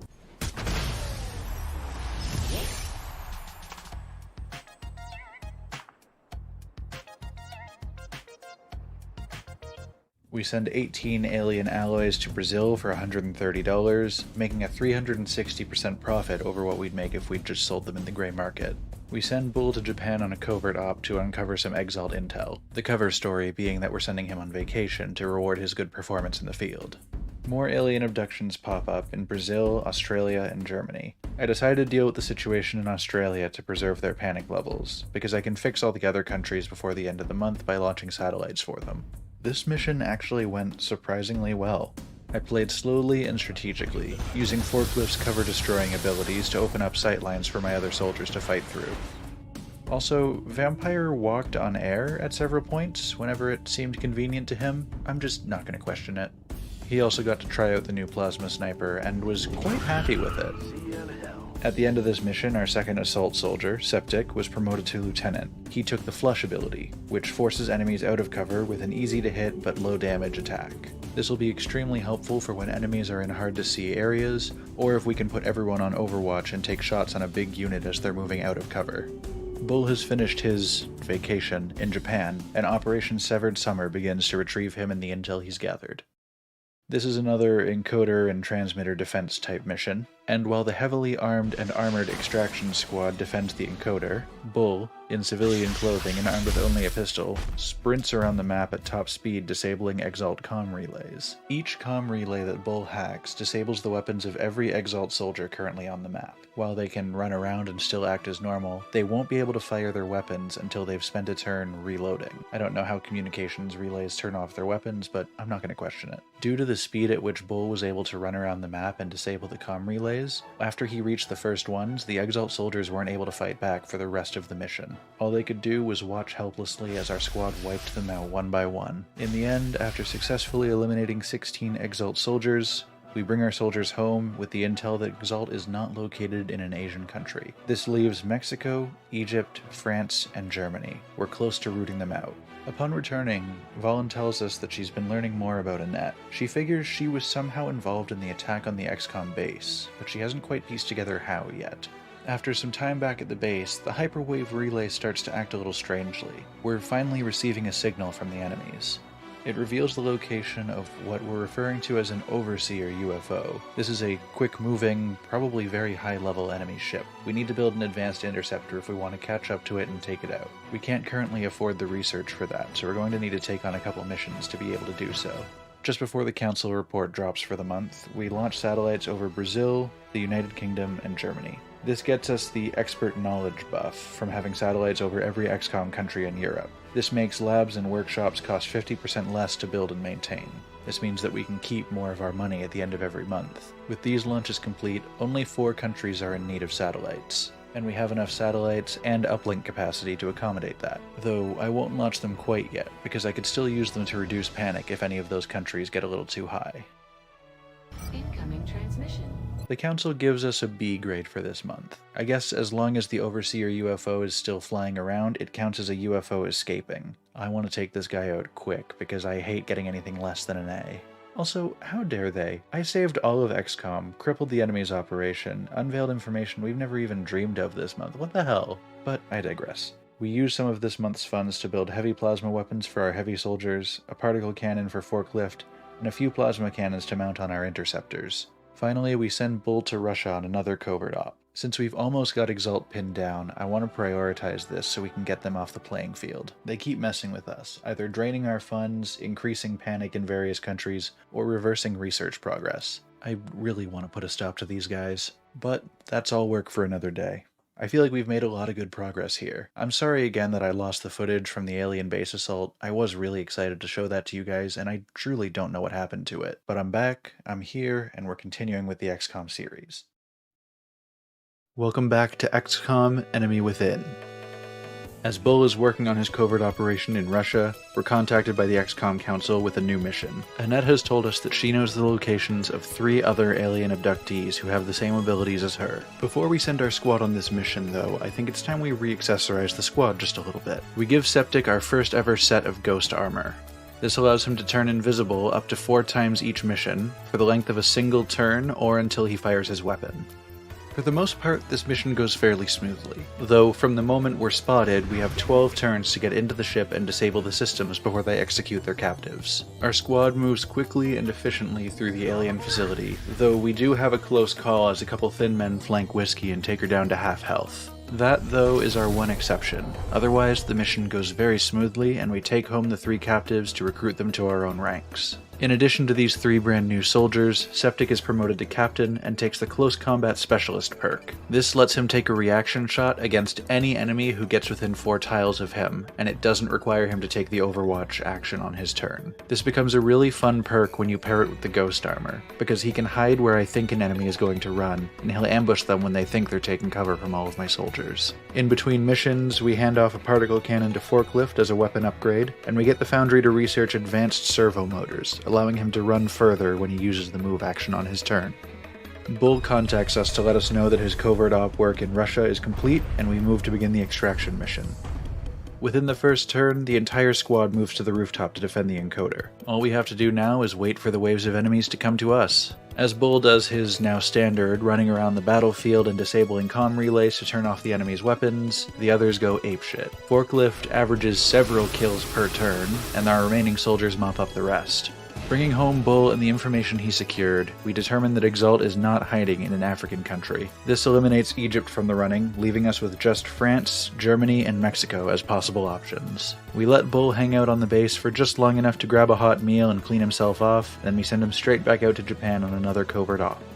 Bull has become efficient at this kind of work. Literally nothing happens between us sending him out and him letting us know he's ready to be picked up with the information he's gathered. So we round up the usual squad and head out to Japan for Operation Spectral Spark.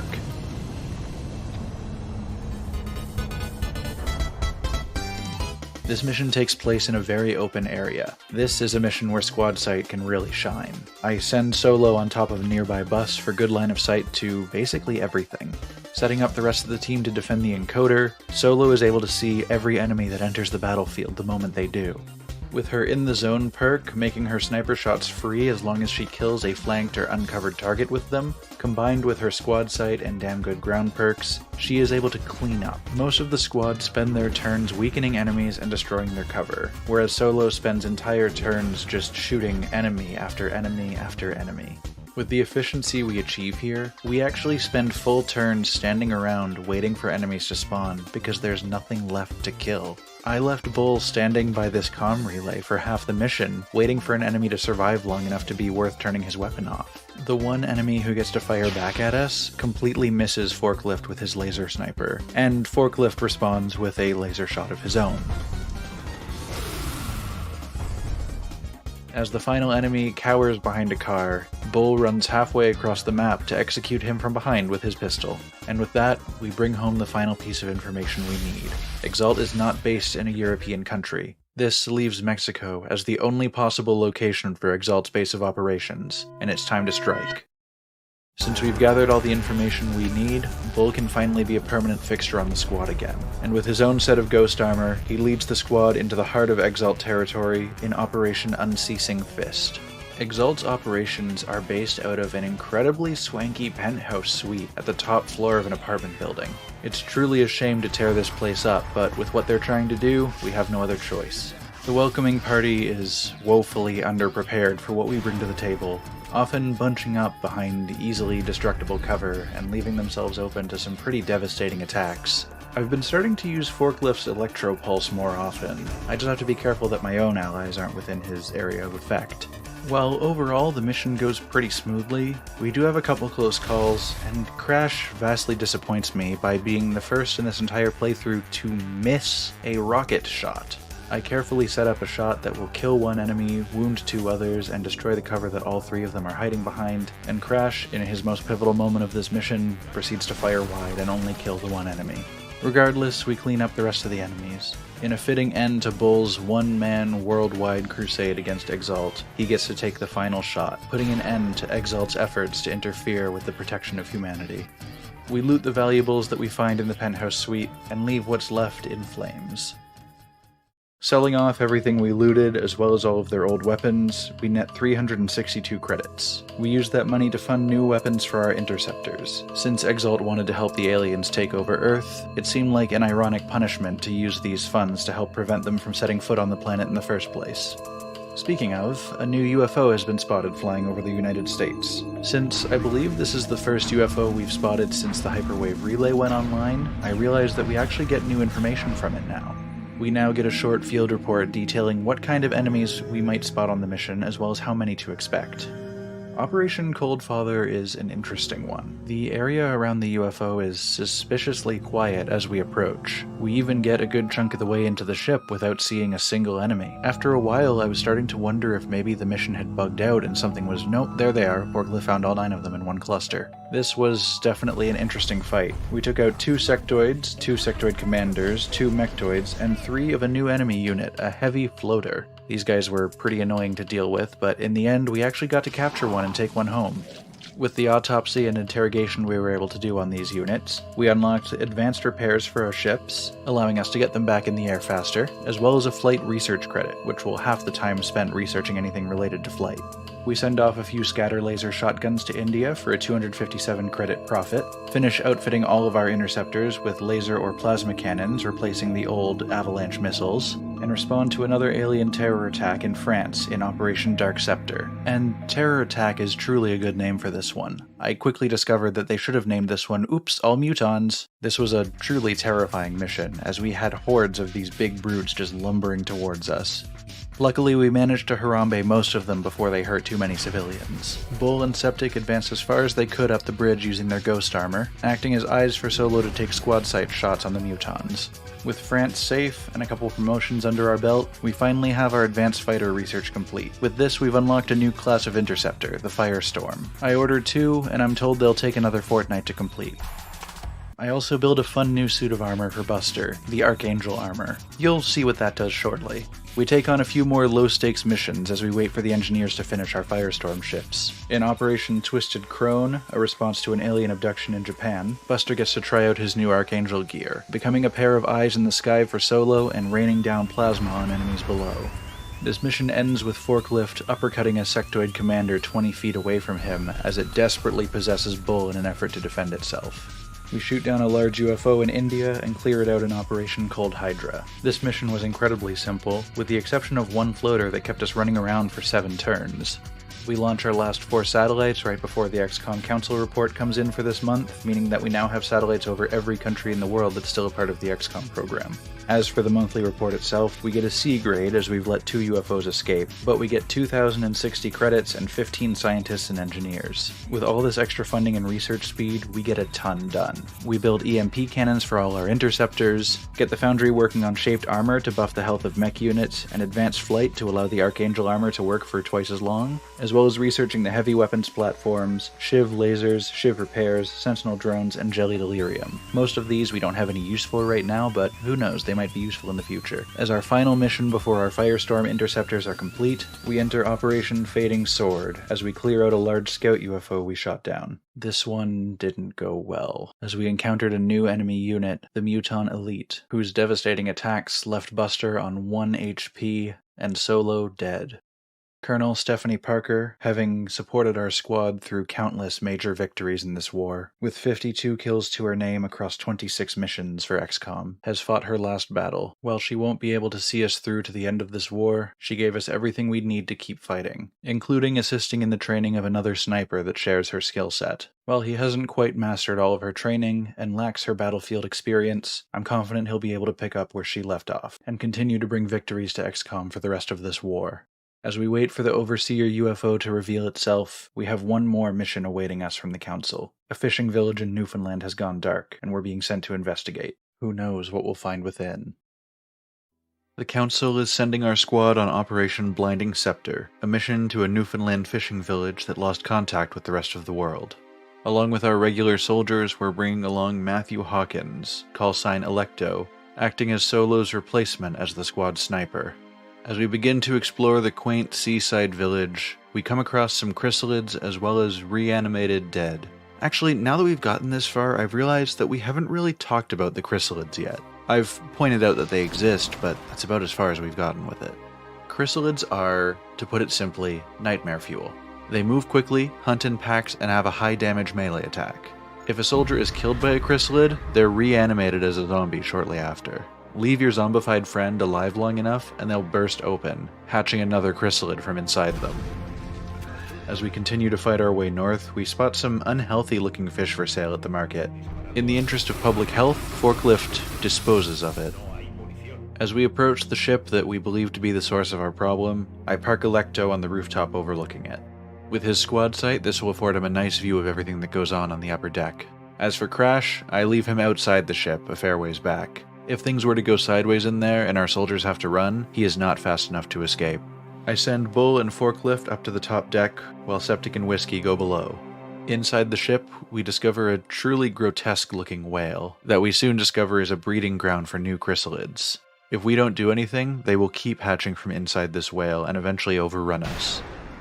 We don't have enough firepower to do anything about it ourselves, but if we can get to the command center of the ship and turn on its tracking beacon, we can use that to target an airstrike, obliterating the ship, the whale inside it, and all the chrysalids that have yet to hatch. As Bull makes a break for the control room, he's ambushed by 3 chrysalids. Luckily, Forklift and Electo can provide support for him, while Septic and Whiskey take care of the waves of chrysalids hatching below deck. Once the tracking beacon is activated, our squad has 8 turns to escape the area. Anyone left at the end of those 8 turns will have to be left behind, and will surely die when the airstrike comes in. With that, our team books it. As we run, our soldiers take turns covering our retreat as more chrysalids are coming from within the ship, as well as hatching from other fish that are hanging around the market. Luckily, everyone makes it to the extraction ship with time to spare. As our team makes their way home from yet another successful mission, XCOM Air Support obliterates the ship, the whale, the town, and everything left alive within it. Between missions, we get to work. We build the psionic labs, research mech close combat in the foundry, increasing the damage of Forklift's kinetic strike, as well as begin building these automated drones, the Hover Shiv and the Alloy Shiv. We finish our research on the Fusion Lance weapon for our interceptors, build 5, and add them to our Firestorm ships. This leaves every continent with 1 Firestorm with a Fusion Lance, 1 interceptor with an EMP cannon, and 1 interceptor with a plasma cannon. Another month finished, another Council report card. This time we get a D. It seems like the Council is still hung up on this Overseer UFO that's sneaking around our planet. Surprisingly, other than that, the aliens aren't up to much right now. The full 14 days I needed to build the psionics lab were completely peaceful. Not that I'm complaining, of course, I just noticed it.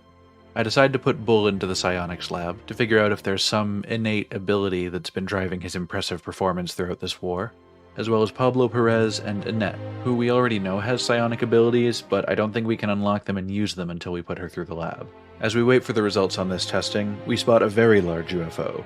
This is the perfect time to test run our Firestorm interceptor, and I truly wasn't ready for how great these things are. It took it down in 2 shots.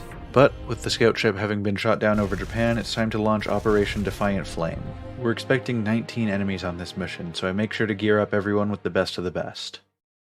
At first, I think this is a whole new layout for us, but then it dawns on me.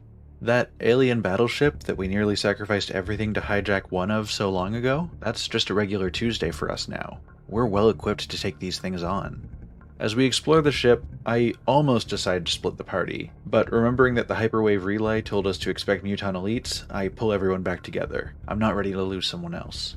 We get a good way into the ship, only facing token resistance up until this point. I don't like how quiet it's been. And that would be why. What the fuck even is that? As we're fighting these Muton elites and this giant metal bastard, we also trigger a cyber disk and its support drones to join the battle. At this point, just the sheer number of things is too much to take on at once. I decide to make a bold, potentially sacrificial play with Forklift.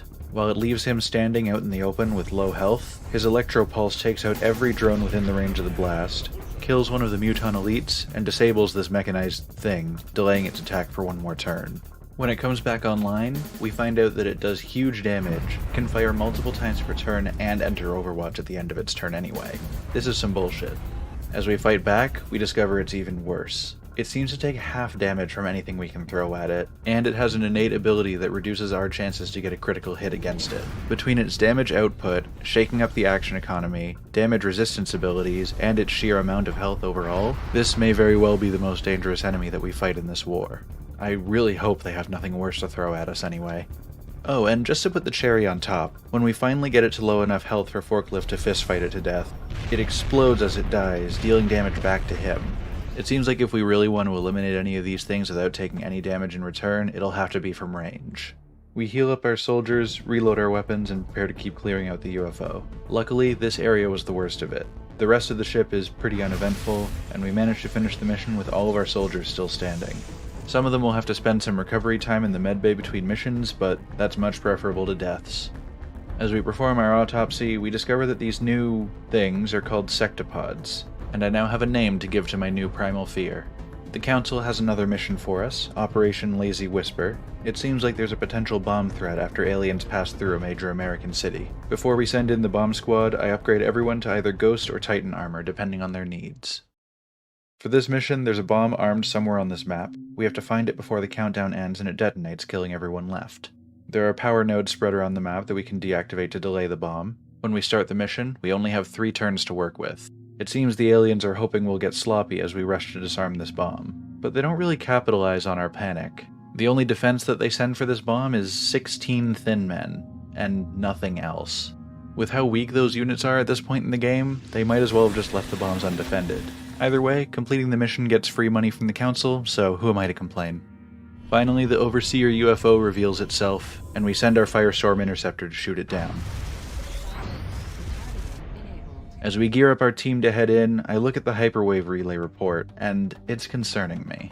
We're expecting Muton Elites, Heavy Floaters, another Sectopod, and what the hell is an Ethereal? Well, whatever it is, we can't stop now. It's time for Operation Black Shroud. Luckily, it seems like most of the big threats that we face in this mission are fairly separate from each other. Our first discovery is a Sectopod flanked by a few support drones. We can focus the entire team on him and take him down without too much damage coming back our way. Some heavy floaters try to interfere near the end of the fight, but we take them out fairly quickly as well. After we take care of them and continue moving towards the ship, we find some Muton Elites, one of which we're able to weaken and capture for interrogation back at the base. In the central room of the Overseer UFO, we find what must be the Ethereal, flanked by some Muton Elites, seemingly as bodyguards. As we take out his entourage, we also stun and capture him for interrogation. For all my fear about this mission, that actually went fairly well. We've completed a story-critical objective, taken on some dangerous enemies, captured 2 new alien types for interrogation, and with no casualties on our end. Now it's time to bring this thing home and find out what we can learn from it.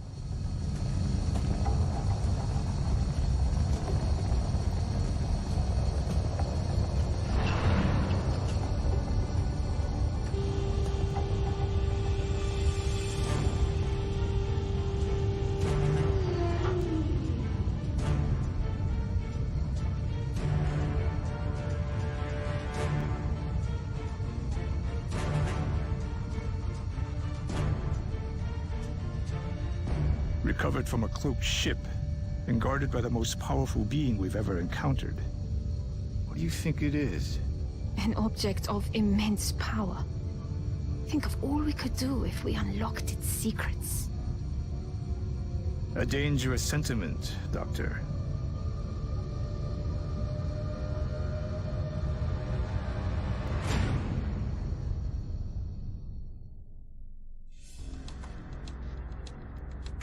Sir, I'm picking something up. Another cloaked ship? No, sir. It's big.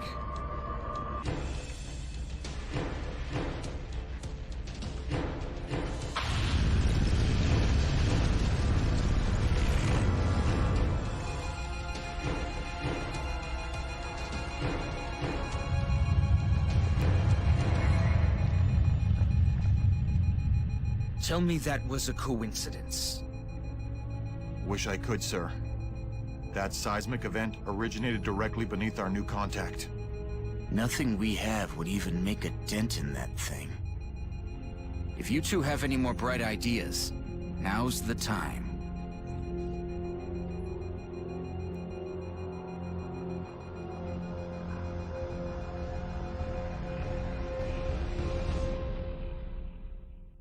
Well, this certainly makes things interesting. I get the feeling we're approaching the final confrontation with whatever these aliens have as a commander. We may be about to determine if humanity wins this war or falls to the alien invaders. Whichever way it goes, come back next time to find out. XCOM has disabled the Overseer UFO and brought back the creature inside. While we wait for research to complete on the device we recovered from the ship, Annette returns from the Psi Labs, having unlocked her innate psionic abilities. She learns the ability Mind Fray, which allows her to psychically attack an enemy, reducing their aim, will, and mobility, as well as dealing 5 damage. She has the potential to unlock further Psi abilities, but those aren't unlocked by rank, but by how often she uses her powers. As such, we're bringing her along on this terror mission that's just opened up. Operation Crystal Days in Seattle goes off fairly easily for us. We station Electo on a rooftop nearby, and move our other soldiers into the alley. The aliens are going all out on this one. Chrysalids are creating zombies, mutons and berserkers are tearing through the citizens, and a sectopod stands by awaiting the XCOM response. First things first, we direct all our soldiers to fight the sectopod. As Bull hits it twice with his rapid-fire attack, Buster uses a needle grenade to damage it and kill its 2 drones, without hurting Bull or the nearby civilian that are both in cover from the blast. After Forklift weakens it with his particle cannon, Annette gets to take out a sectopod as her first ever kill within XCOM. She attempts to follow it up by mind-fraying the Berserker, but fails. As it charges at her in a fit of rage, Forklift steps in and puts it down. With the chrysalids already cleared out, the last remaining enemy here is a zombie, who tumbles off the roof in a spectacular fashion before getting absolutely obliterated. In the end, we save 14 out of 18 civilians here, with no damage taken by any soldier on our team. We get through a few different research projects during this break. Researching the device from the Overseer UFO unlocks construction for the Gollop chamber to house it, whereas interrogating the Muton Elite and the Ethereal unlock a weapon tech credit and all research credit respectively. As we begin building the Gollop chamber, I look over the notes from the Ethereal interrogation. It says that it's a member of the alien leadership caste responsible for this invasion. Seems like we're up against the big boys now. We finish a few more research projects, including the Ethereal autopsy, Psi armor, which boosts psionic abilities for soldiers who have them, and a guided fusion launcher, the first and only upgrade to the rocket launchers that our heavies use. This allows a soldier to aim a rocket at any enemy within range, even if there's obstacles in between, and the rocket will guide itself to them. And this is on top of doing more damage. I don't have the resources to afford one yet, but we will soon. For now, I just build a set of Psi armor and hand it off to Annette. A small scout UFO appears over the US, and we send our Firestorm after it. It takes it down in a single shot, and the damage that it sustained is repaired before our ground team arrives to sweep and clear. On the first turn of Operation Blinding Chant, we find a cyber disk, and just like the UFO it came from, take it down in a single shot. For a short time, Bull's animations glitch, and he starts firing his shotgun as if it was a plasma pistol. As we approach the ship, Annette nearly dies to a Muton Elite, but uses her powers to turn its brain to mush before it can finish her off. As the ship's Ethereal mind controls Whiskey in a last-ditch effort for survival, Electo executes it from across the map. When we return to base, we're told the good news that the Gollop chamber is complete. When we inspect the building, we're informed that we have a soldier capable of using the device. Valen gives us a short speech that basically amounts to, "This is the point of no return. If we trigger this, everything stops. Research will not progress, Foundry projects will not progress, any soldiers recovering in the medbay will not be healed in time for this mission. We are in the endgame now." We send in Annette to inspect the device. My dude, are you okay in there?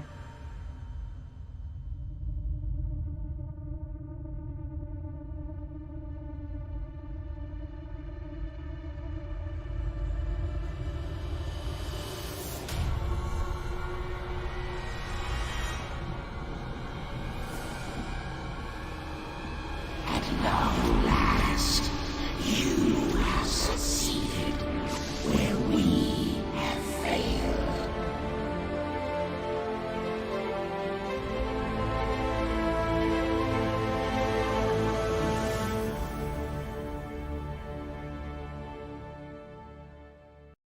Once Annette does her thing, we get an achievement for making contact with the Ethereal Hive Mind, and a final mission to assault the Temple ship. Before we go in, I find that Annette has unlocked 2 further Psi abilities. Psi Panic, which forces an enemy to panic if they fail a will check, and Mind Control, which is fairly self-explanatory, just know that it lasts for 3 turns. Just before we head in, I find that we have exactly enough resources to build 1 blaster launcher for one of our heavies. One more toy for the team for old time's sake. And with that, we gear up our team and prepare to move in. The soldiers we're entrusting with the fate of humanity are Colonel Raul Garcia, callsign Bull, 91 kills across 37 missions. Colonel Kate Wright, callsign Whiskey, 89 kills across 42 missions. Colonel Fernando Lopez, callsign Forklift, 84 kills across 39 missions. Colonel Tadashi Nakamura, callsign Buster, 70 kills across 43 missions. Major Matthew Hawkins, callsign Electo, 14 kills across 6 missions. And finally, Lieutenant Annette Durand, the Volunteer, 2 kills in as many missions. As humanity's last hope is en route to the Temple ship, we receive our instructions for Operation Avenger. We are to force entry to the Temple ship's bridge and disable the ship along with whatever is controlling it. Moreover, the Volunteer, Annette, must survive. My plan is to keep her as much out of danger as possible. We've come too far to fail now. As we engage our first foes of the mission, a few sectoids and their commander, we come to the awful realization that the enemy will be teleporting in forces to fight us. As the main OG team works on the cyber discs that have arrived, Electo and Annette stay in relative cover and take potshots at the drones supporting them. With these enemies eliminated, we head north. As we head to the catwalks above the next room, we're challenged by thin men, floaters, and heavy floaters. We make short work of them, as well as the chrysalids teleported into the room afterwards, and continue to push on to the next area. As I send a cloaked soldier ahead to give us line of sight, we find that the next room is full of mutons. I give Buster a chance to try out his new tracking rockets, killing 2 out of the 5 before they even know we've made it this far. Mopping up the others is fairly easy.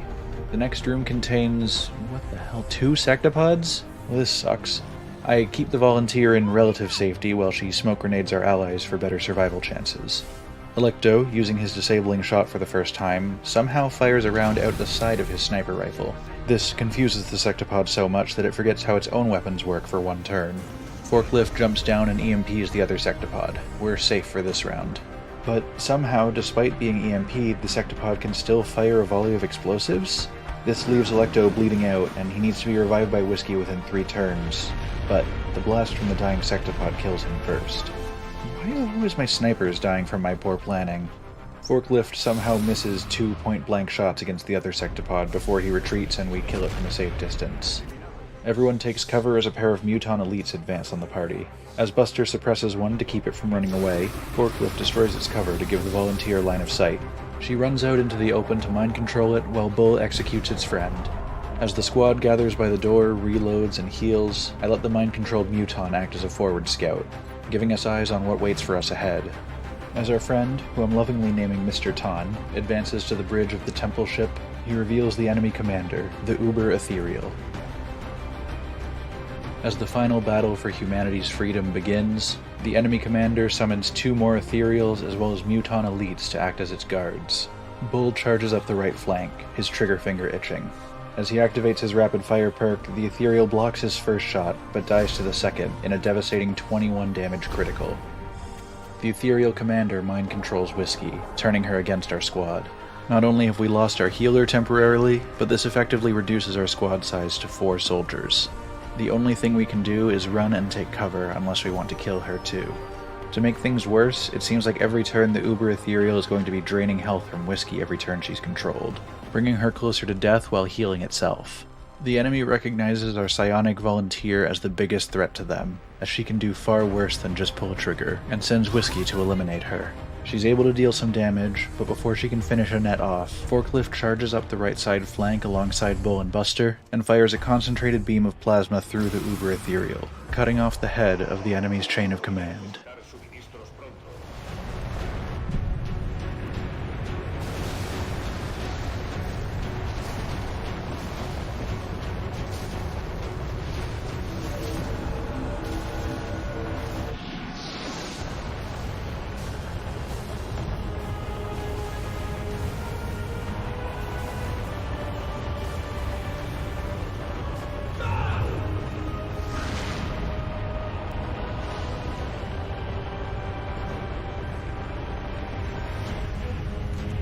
What the hell is happening?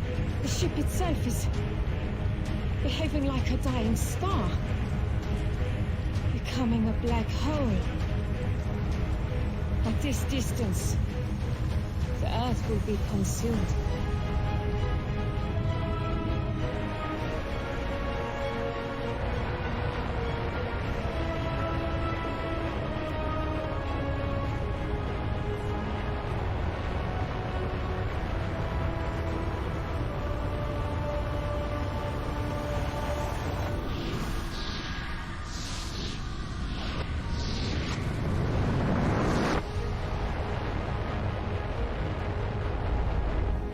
Central, I'm bugging out.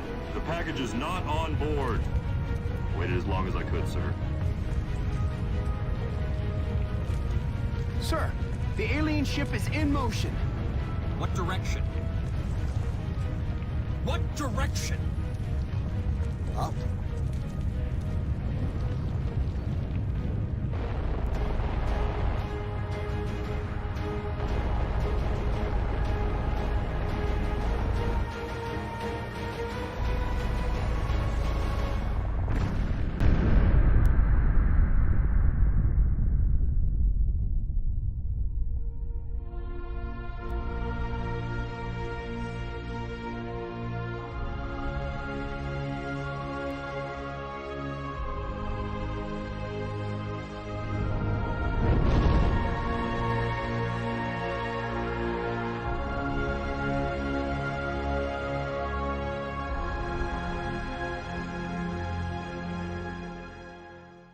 Annette Durand sacrificed herself to save humanity, turning the power we stole from the aliens against them and neutralizing their greatest and final weapon. The dialogue throughout this final mission implied that the Ethereals had formed this army in the hopes of creating the perfect being. With exceptionally creative and tactical minds enhanced by psionic ability, paired with the resilience and strength to withstand any enemy attack and destroy whoever dared to challenge them. By bringing their armies to humanity's doorstep, they finally created this idealized being. What they didn't expect to develop was a sense of duty and the willingness to sacrifice oneself for the good of the collective. By forcing our planet to band together for a cause greater than any individual, our enemy planted the seeds of their own destruction. As we receive our final campaign report, we see how successful XCOM truly was. With 49 missions completed in 245 days, 575 aliens killed, with only 3 soldiers lost. Though that number should be 5. I don't think the game actually counts Ursula's strange, unexplained death near the beginning of the game, since an alien didn't kill her. And apparently Annette's glorious sacrifice to save the entire planet doesn't warrant a space on the memorial board. Either way, we made it. XCOM successfully defended the Earth from an alien invasion, and the world, except Argentina, can finally live on in peace. But there's something still lingering in the back of my mind. While things worked out here, this was the rebooted timeline. Somewhere out there, before all of this came to pass, a world existed that didn't get to see the same happy ending. I wonder what they're up to. In another world, in another time, XCOM lost its commander. Without a tactical presence willing to go toe-to-toe against the alien invaders, XCOM lost, with its key staff scattered around the world. As the alien invaders established a military dictatorship over the Earth, XCOM quietly regrouped, becoming an underground resistance against the alien regime. There's even rumors that they've located the former commander, kidnapped by aliens at the height of the first invasion, and are forming a strike team to rescue him, with plans to put him in charge of the resistance and take back Earth. Get ready as, in the new year, we begin to delve into XCOM 2. Thank you guys for joining me on this journey. This has been a ton of fun, finally playing through and beating this game for the first time in my life. I'm going to be putting out a few videos between now and when we get started on XCOM 2. Mostly clips and highlights of me playing multiplayer games with my friends, just being stupid together. And I'm hoping to use that time to get started on XCOM 2 and get a couple episodes ready so I don't fall behind again. Until then, thank you guys again. You know how it goes at this point. Like, subscribe. Let me know if there are more games you want to see me play besides XCOM 2, and I'll do my best to check them out. See you next time.